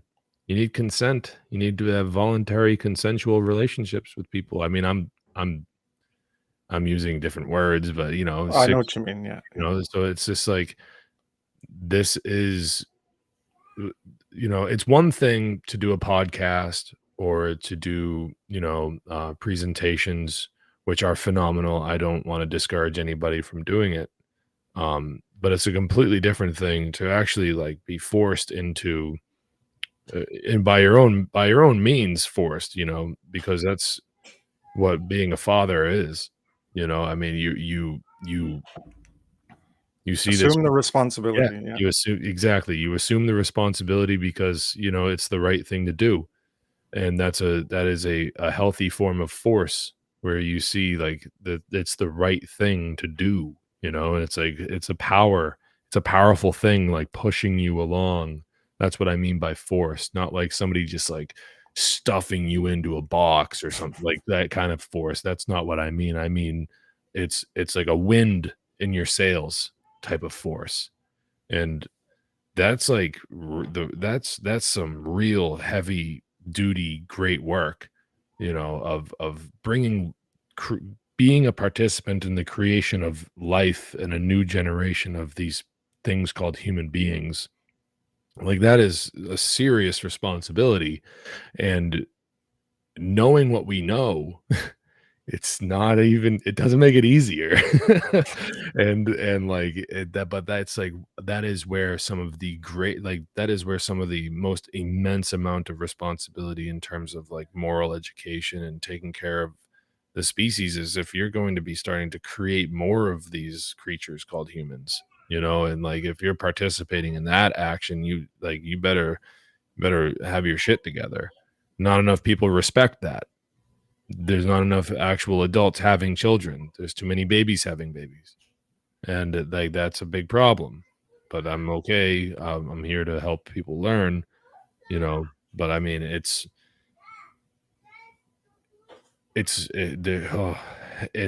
I'm looking at the Lego right now. I'm just like, he smashed that thing good, and he was so worried about me being mad at him, and I said, I'm not mad. I said, I'm happy that you did it because it gave us an opportunity to have this Teaching opportunity. conversation. Yeah.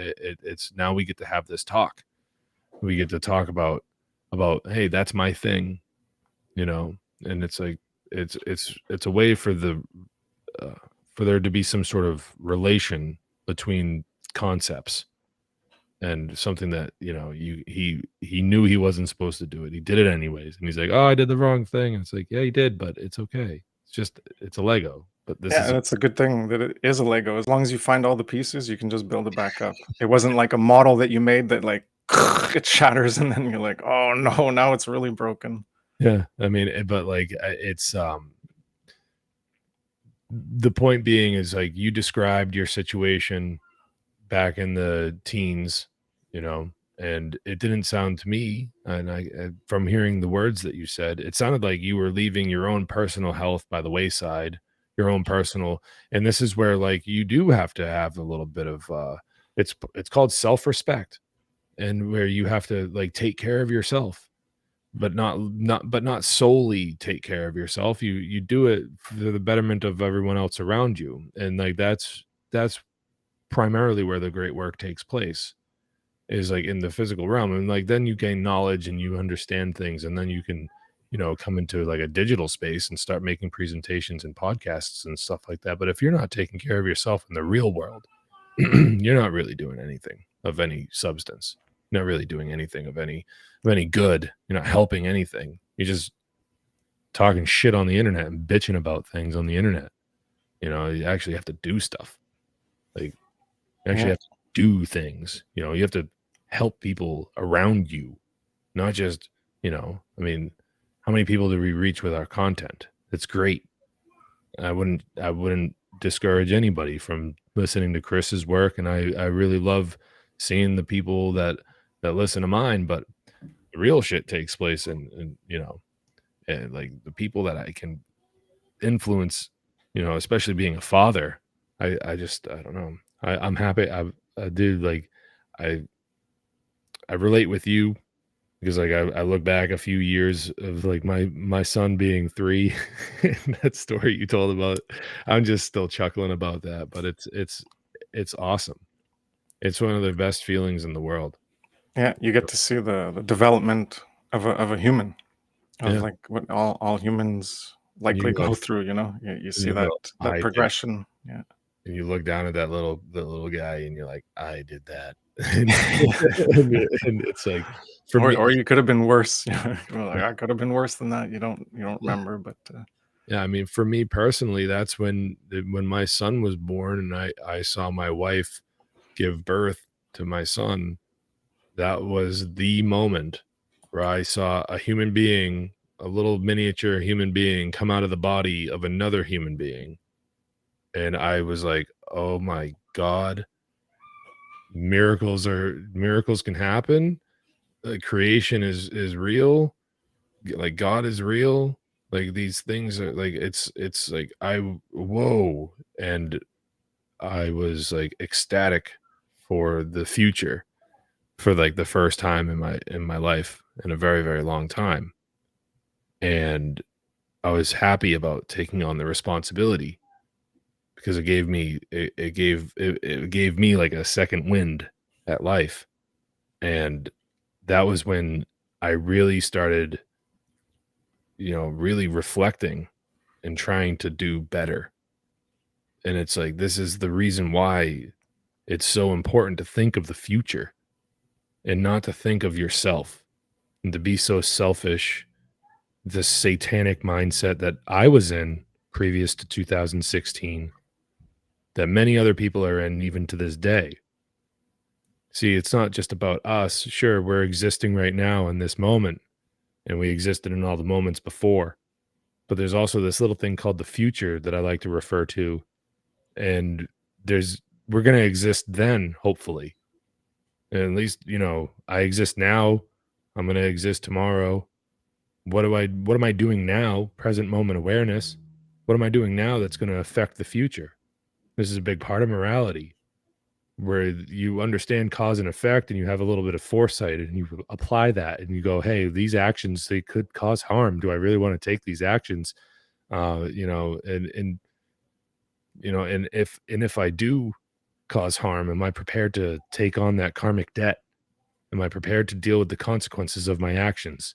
And these are conversations you should have with yourself, and to really like reflect upon your own bullshit, and to realize that like, just your existence in this plane alone, you have an inescapable responsibility to self audit and to monitor your own actions, to use your free will wisely, because whether you like it or not, your actions are going to affect other people who exist here too.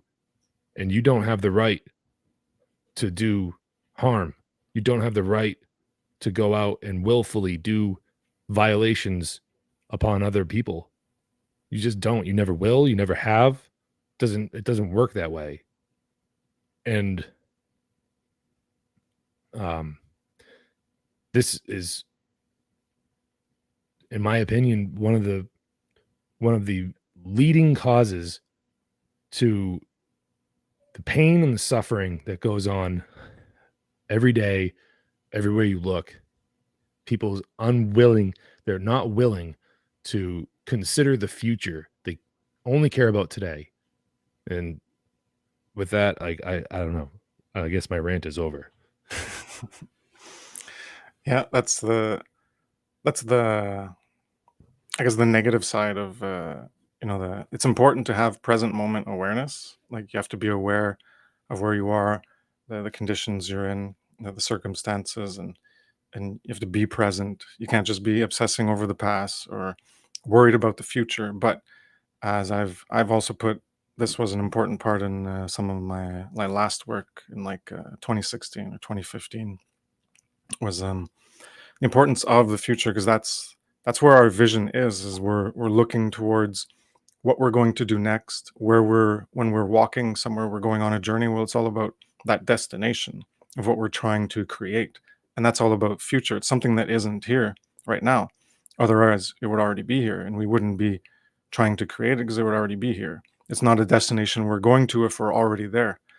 And we have to always be mindful of the future, and we have to apply our moral knowledge towards our actions we take in the future, and we reflect on our actions in the past and try to learn from our mistakes and look at our behavior and see, well, how did this align or not align with objective morality, and we can learn how to change the direction and the path we walk going forward to actually walk in the path and the way of righteousness, of morality, and yeah, to actually create the world we want to create by being the example ourselves. And you mentioned it's not just about doing the great work. That is probably like the most important in terms of freedom for all, for true freedom. But you can also do things in your own life to make you less dependent on the demonic horde of the belief in authority and the impositions they impose. And that's why I don't have much land. It's like 1.6 acres in a small town, but I bought 14 fruit trees last year and planted them, and I did a lot of work, and so I spent a lot of time outside last year, and this year I'll still be doing a garden. We planted a bunch of stuff last year to see what would work, but the soil isn't super great. So, anyways, got to put in money and do stuff, and there's part of your own personal freedom, your my freedom. That doesn't mean it has to be oppositional or contrary to the goal of freedom for all, of true freedom. But you can still work on things in your personal life to try to bring more independence and less dependence on the quote system, and being caught in the system and being completely dependent on it. So you can do things that are related to your personal freedom, but as long as it's not to the expense of completely disregarding a goal of creating true freedom for all. Because then if you're just focusing on yourself, then you're still stuck in your little mini me Satanism. Even if you're aware of things and you understand a lot of this stuff, if you're still only about your personal life and say running away and trying to make yourself completely self-sufficient so you survive the Armageddon and everything, whatever is coming, and all the shit with the WEF and whatever is going to happen, you can try to put some of your time on that. And Passio's mentioned it too, put your eggs not in all one basket, though. You got to try to fight and put your time, your energy, um, and your attention and your dedication and your persistence to try to actually create that freedom for all, not just freedoms, as I'll be talking about in my next presentation. We have freedoms. Right now, we have freedoms, but we don't have freedom. We don't have true freedom. We have various freedoms that the government allows us to have because they treat them as privileges that they can take away and violate at whatever their godly will determines that they want to violate them at, as the past 3 years have been a nice example to remind people. But we need to help. If we're ever going to not be enslaved, we have to understand that we are enslaved, but we also have to work towards that goal of getting other people to understand so that they can care to not want to be enslaved. And that's what the great work is. So that's the part that makes you more of a good person, because you're trying to look beyond just yourself, your little bubble of reality, your bubble of comfort, your family, the people you're close to, and look at it on, in our case, as a planetary scale of everyone together. And even if before the planetary scale you have your town or whatever, your state or your country, and then the planet, and it's all like levels of greater encompassing of more people. But the internet, that's why it's important to put on the internet, because you could talk to your family and they could not care. But if you put your energy and effort into explaining things and putting them out for anyone who wants to reach them, then you're putting your time and attention into actually being able to potentially wake up more people and make more people aware, as opposed to just focusing on people in your personal life that around you, say in your town or whatever. And you're going to be spending so much time and energy trying to wake up few people directly, and it won't even amount to much, versus you could put it online and you could still give them the link and say, here's some information you can learn from, but anyone on the whole planet can find your information, and they can learn from it, and they can benefit from it, and they can thank you for it, and it can change their life. And that's the magic of the word symbols that we use, and other symbolism, to convey meaning, that we're not even in contact with people, and we can affect their lives in such profound ways. Like, people who've done this, I don't know if you've received thanks. I've received a few thanks from people who've told me that my work has helped them a lot. Passio's received a lot. The more popular you are, obviously, you're going to reach more people and get more people who are going to be affected and be thankful for the work you've put out. And then them in turn can carry that gratitude forward, pay it forward, and do the same type of work. And then they could reach people in different ways than the previous message was delivered. And then it just compounds and compounds and compounds. And as more people do this, the more chance we have of actually creating the goal, of reaching that goal and creating the world that we say we want, which is of true freedom, of ending the enslavement that we have. Yeah,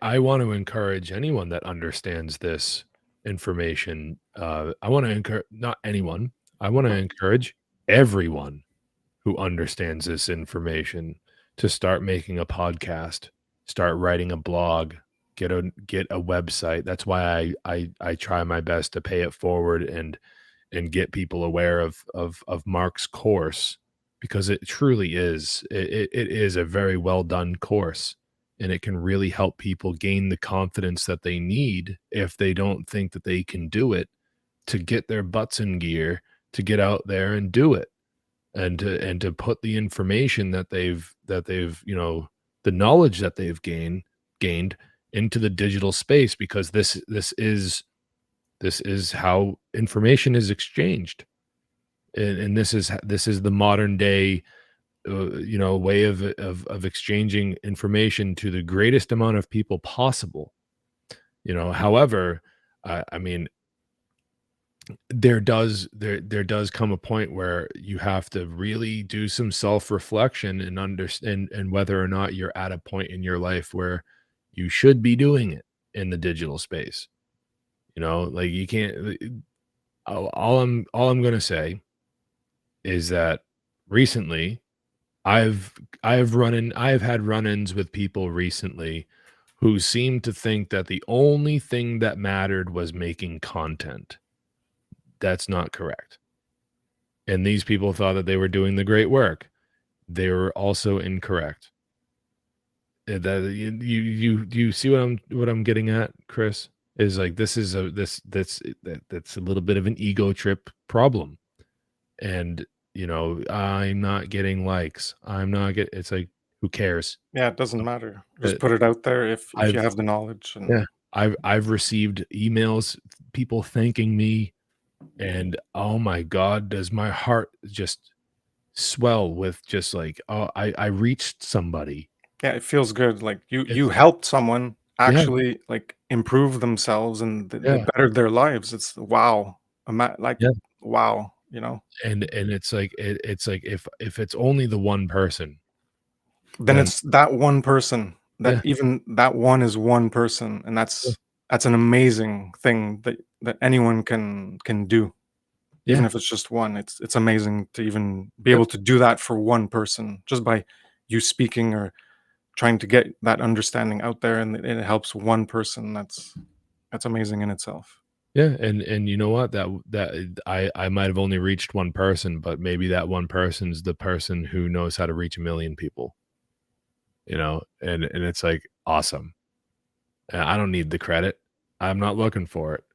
But I know within myself that that I helped somebody, because that's what I needed, and it came to me when I needed it. My buddy Sean, he didn't give up on me. Sean McCann. Yep. He didn't give up on me. I've known him for 20 years. Wow, that's And a long time. yeah, and he didn't give up on me.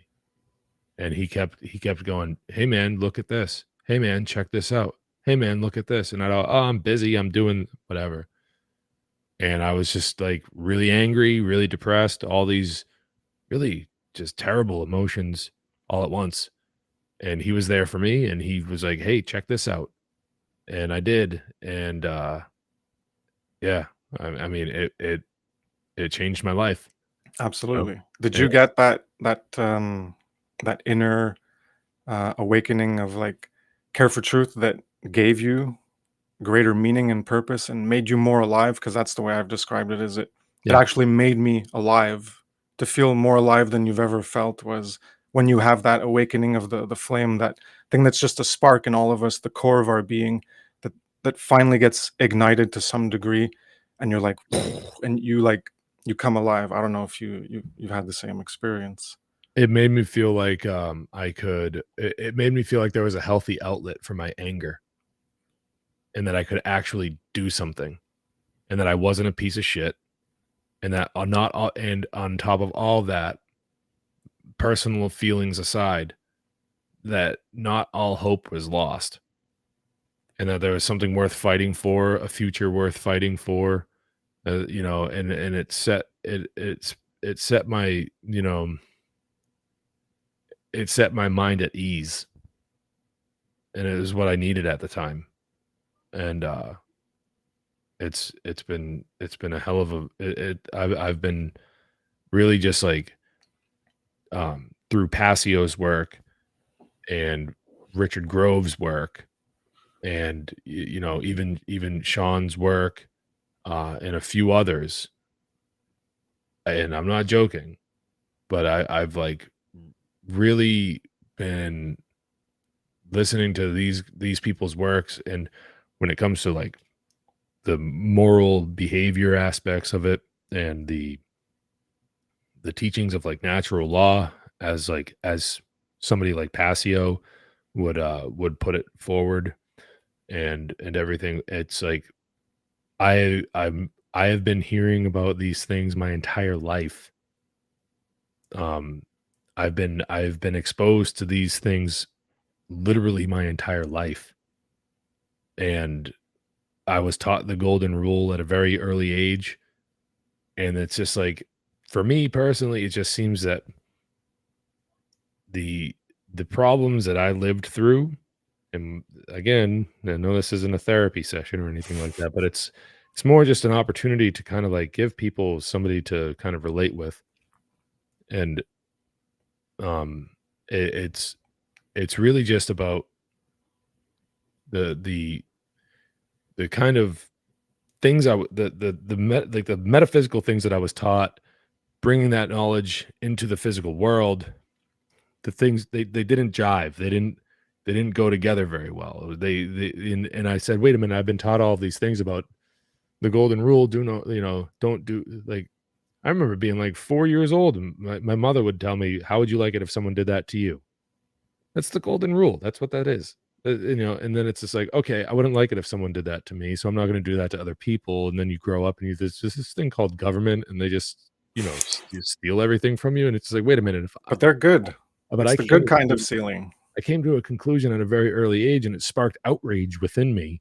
And then after that outrage came, what am I going to be able to do about it? Nothing, because that is outward forces speaking to you. That's how the cult, that's how the gang, that's how Take they your power from you. Yeah. operate. Like other people feel disempowered, so they don't want to be alone, and they just, they're sadist, and they just want other people to suffer with them. So they go, "Oh, you can't do anything about it because for some reason they're projecting that they couldn't do anything about it onto you." So and then it's just like, okay, from a very early age, outrage, then not feeling empowered, like I can't do anything about it, more outrage, then more craziness, and then, doing crummy things in my teens, and then just like going down that path. But I mean, where I'm going with this is that like uh there is hope. It's not, and I'm not trying to give anybody the false notion of like a hopium, as some would call it, but like, no, there is an opportunity to really change for the better, and to really appreciate yourself for the wonderful person that you are, have the potential to be, and Yep. the opportunity that you have every single day to do right. And it's every single day you get a new opportunity to do right, to audit the things that you've done, and figure out which of those things were wrong, and admit it, and admit it to yourself, admit it to the people that maybe suffered because of your dickheadish tendencies or actions, whatever, and try to like make amends. All these things can happen. It's possible. It's Yeah. you With know the infinite value of each of us. We all have infinite value, and it's whether we're going to take that potential and actualize it into the now, into reality, and or work towards our that a goal that we set for ourselves, to actualize that into the future by bringing that future stream into the now, that we make it happen. We all have that potential. We just need to get over what's been conditioned to us. As you were describing it, for me, it associated the terms of learned helplessness, where you learn to be helpless, yeah. and and that brings demoralization, where you're demoralized, and you think there's no hope, and you just accept the condition that you have, and that's what most people have, as you Yeah. said. I Oh, there's was nothing you can do about it. Oh, well, even if that's true, what are you going to do about it? Oh, there's nothing we can do. And that's they've been conditioned to accept this, so they just let it continue, and it's completely it's destructive to your that core essence, because I view it as at our core, we all have this care for truth that is supposed to be ignited, and it's been suppressed and kept deadened. Well, that's what the dead is you don't care for truth, you're apathetic, and that leads to ignorance, because if you don't care for truth, well, you're not going to seek to know more, and then with that ignorance, well, you have laziness and cowardice, and then you don't have the action. So these are all processes to heal, and that's what the Hiramabif symbolism is about, is that the death of the care, and then we're put into the coffin, and that's what everyone is. We're all dead, and we need to be resurrected. Ties into the Jesus symbolism, to resurrect our care and become reborn. That's what I've symbolized in my work as the afterlife, because it's after your life as a your former self, as a falser self. Will you become activated at the core of your being to care about truth, and morality, especially moral truth, and that propels you forward. That becomes your drive and your motivation, that care. In one of my infographics as well is the trivium and the trinity of consciousness. Well, care is at the center. That's the engine that makes everything else turn. And if you don't have that engine, that flame that's ignited in you, well, the rest of the processes of your thinking and your feeding back on your emotions that then lead to your drives of what you care about, to then your actions. Well, if you don't have that care of truth at the foundation that's driving you, well, then you're going to care about other things. Oh, I care to go to the football game. I care to go to hockey. I care to watch this. I care this, all these other millions and millions of other things that we can care about that give us some pleasure trap stimulus in our psychological and physiological constructs to feel a certain way, that it's a dopamine hit, and we Yeah. rally for our teams. And there's so much psychology and attachment and stuff that keeps us in our falser selves, as opposed to um, self-directing ourselves towards higher potentials, and trying to bring those potentials into reality and actualize them. Self-realization, self-actualization, and individuation, that alchemical process to continually remake ourselves and remake the world. That's the goal, but we can't do it on our own. We're not each a god of our creation, as new age. Oh, if you close your eyes, the reality is not there, and it all goes away. We're all creators of our reality just with our thoughts. No, it's not just with our thoughts. It's the thoughts that then the emotions, and they feed back, and then they lead to the actions, and the actions are what are going to create our world. It's not just our thoughts. That's where it starts, but it's got to lead into the action, and we all got to do it together, because one person alone can't just, oh, let's just live in a moral world. I'll snap my fingers like Thanos, and we'll just make a moral world. Well, wouldn't it be great if it was like that? Oh, but then free will wouldn't actually exist. So Yeah. it's a big complex. The world is complex. Reality is complex, the way it operates, and we can learn how it operates and work together to create that world that we say we want, as opposed to just doing nothing or thinking we can't do anything, and truly empowering ourselves with knowledge, and then using that empowerment of the knowledge to actualize it in reality through the power of action. And that's when it becomes actual power, when it's applied. Applied knowledge is our actions and behaviors, and that's where the power manifests in reality. Up until that point, the knowledge in your consciousness is a potential for power. It's empowering for you in your psychological framework, and how you view yourself, your self-view, and your worldview.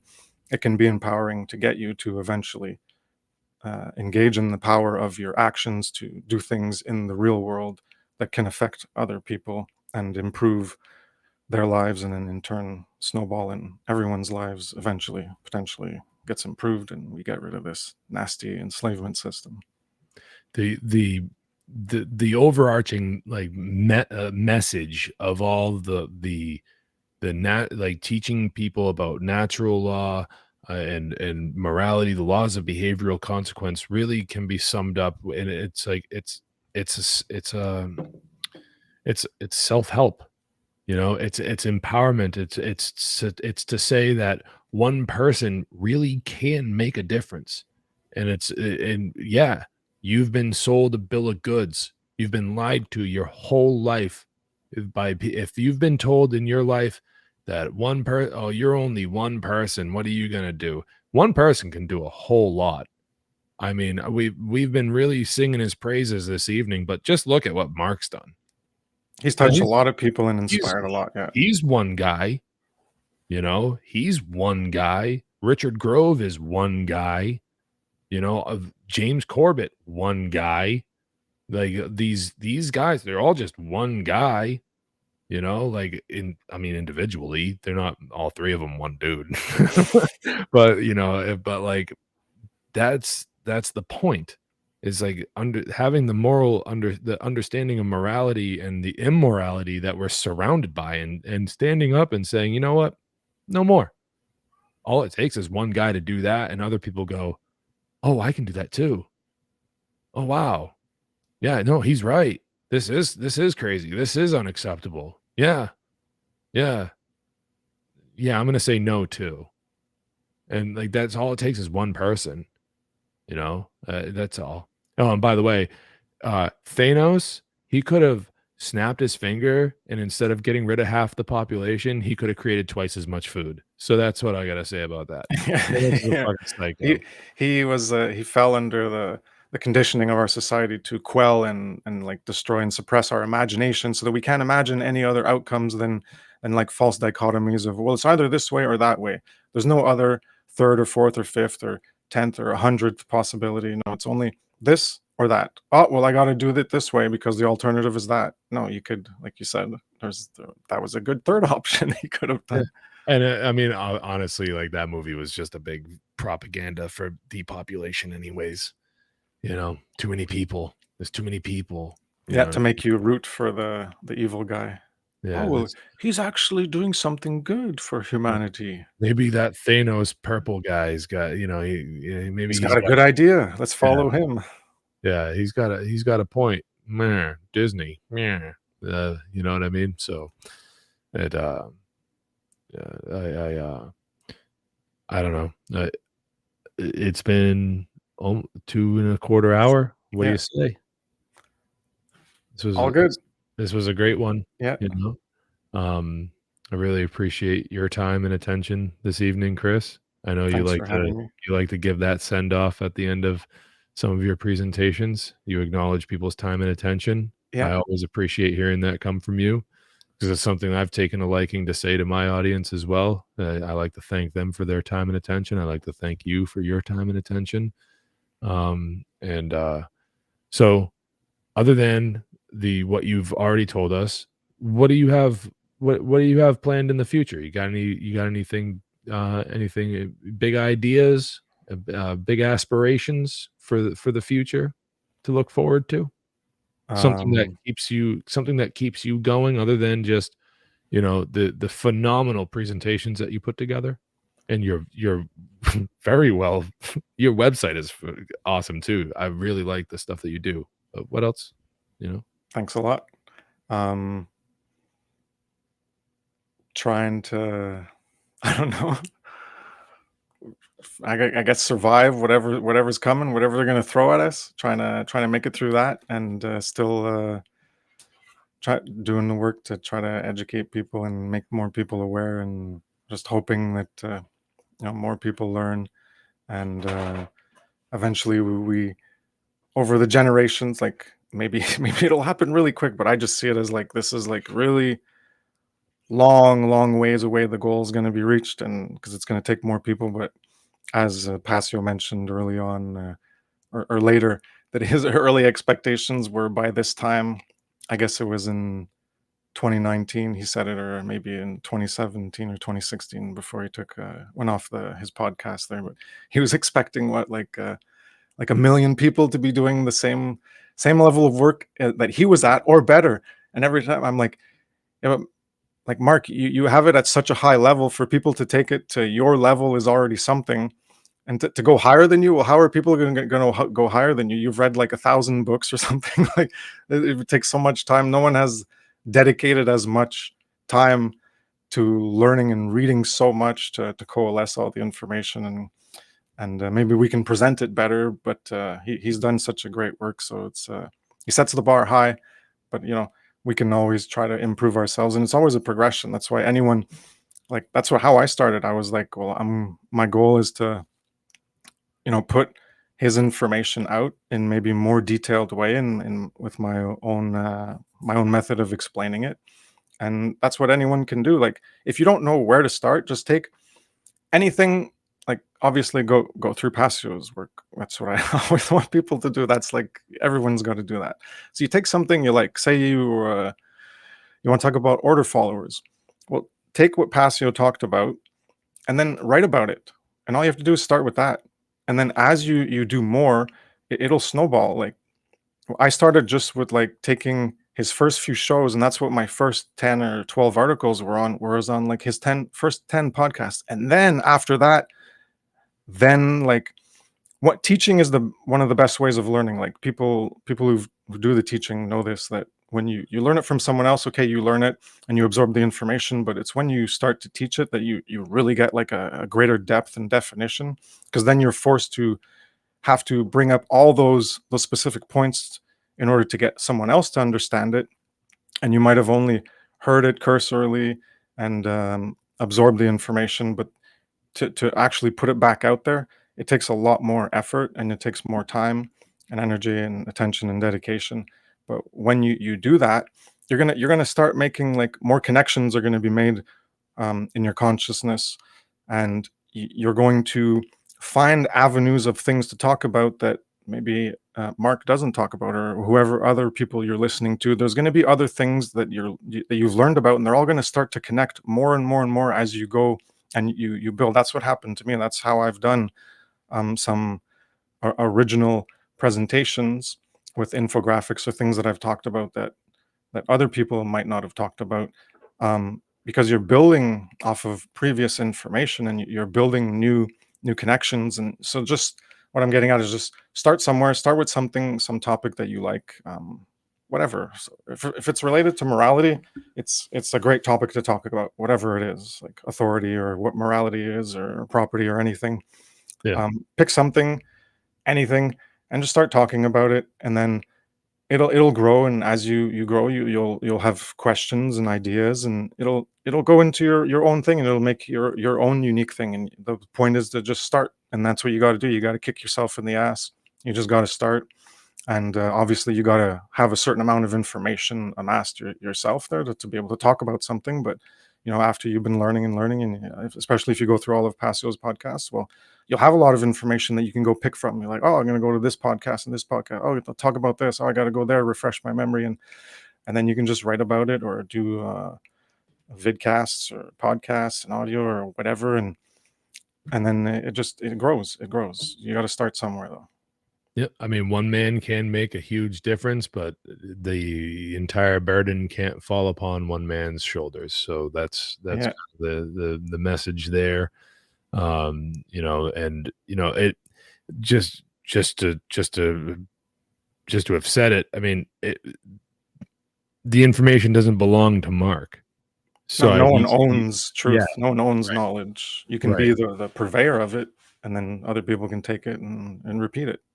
Yeah, and he's a wellspring of information and knowledge, and it is important. It is important information that he talks about, and he is a very motivating person.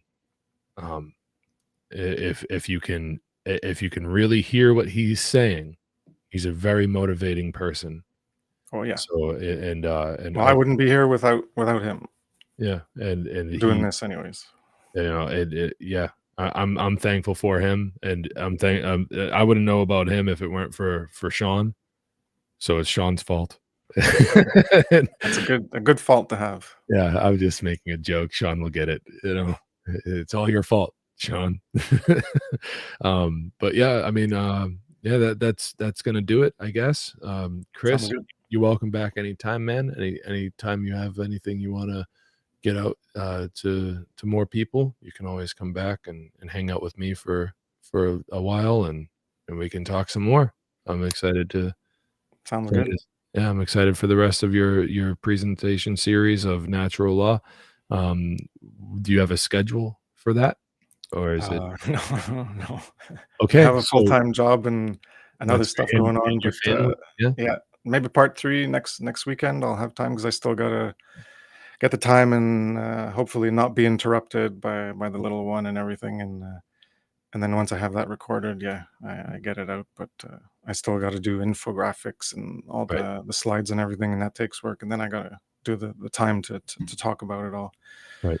But yeah, next weekend probably for True Freedom, and then the next parts probably maybe every month. I don't know. We'll see. Well, I then everyone should go over to evolveconsciousness.org and search your YouTube and your Odyssey for Evolve Consciousness or Kris Nelson, and subscribe to his channel, like his channel, and get notified for when he posts new stuff, because this is very important information that you're not gonna want to miss. And don't be like me. Don't let a gentleman like Kris Nelson's work go by you for almost half a decade and not and not be aware of it. So, Kris, thank you so much. I'll talk to you soon. Thanks for having me. Have a good evening. You too. Peace. Bye-bye. All right, everybody. So that was Kris Nelson. Thanks again, buddy, for coming on. I really appreciated his time and attention, as well as everyone listening to this, your time and attention. So, major takeaway from this is to really just like get active, get out there. Anyone can start a podcast. You can go on your phone, start one on your phone. You go to you can do it that way. If you're nervous, you can just make recordings of yourself and listen to the recordings before you even post them to see if you're happy with the audio quality, all that stuff, all the shaky leg things that happen. Get in the game here. The more people that understand this and who are also talking about it, maybe have a YouTube channel or, like I said, a podcast or something like that. It really is important that we get a lot of people that understand this information to talk about it, because this is the stuff that's going to make a difference. This is the stuff that has in the past made a difference, and it can make a difference again. We can take it to its fullest conclusion, and we can take it to the fullest extreme of understanding morality, natural law, rights, and saying no to those who would seek to oppress us from fulfilling our obligation here, just having been created, which is to realize our potential to self-actualize and to do so without causing harm to anybody, and to live a full life in freedom, not just have freedoms, but to live in freedom. So take that little nugget of truth there and carry it with you, and think about it, and get in the pit, as I'd like to say. Mosh around for a while. It's fun, and it's really rewarding, to be honest. So I appreciate everyone for tuning in tonight, and as I like to say, at the end of my streams, typically, the right thing isn't always easy, but it's always the right thing, and that's what we've got to concentrate on. So do the right thing, no matter the cost, uh, the best you can, and don't do it because you expect an award. Do it just simply because it's the right thing to do. Uh, a great man named Hyacinth Voisin once said, "Blessed are those who plant seeds for trees under whose shade they will not sit." And I've grown very fondly of of that phrase, of that quote. And I'll leave you with that, my friends out there. I love you all, and I'll see you in a couple of weeks for Black Pill Digest, and it's going to be a fun one. So tune in for that at freeyourmindne.com/live on April 29th, 2023 at 9 p.m. Eastern Standard Time. As Sean McCann and I, Sean McCann from Wake the Dead, we will be talking about technocracy with Derek Brose from the Conscious Resistance Network, from the Greater Reset. So you're not going to want to miss this. Possibly other guests as well. Time will tell. I love you all. Good night.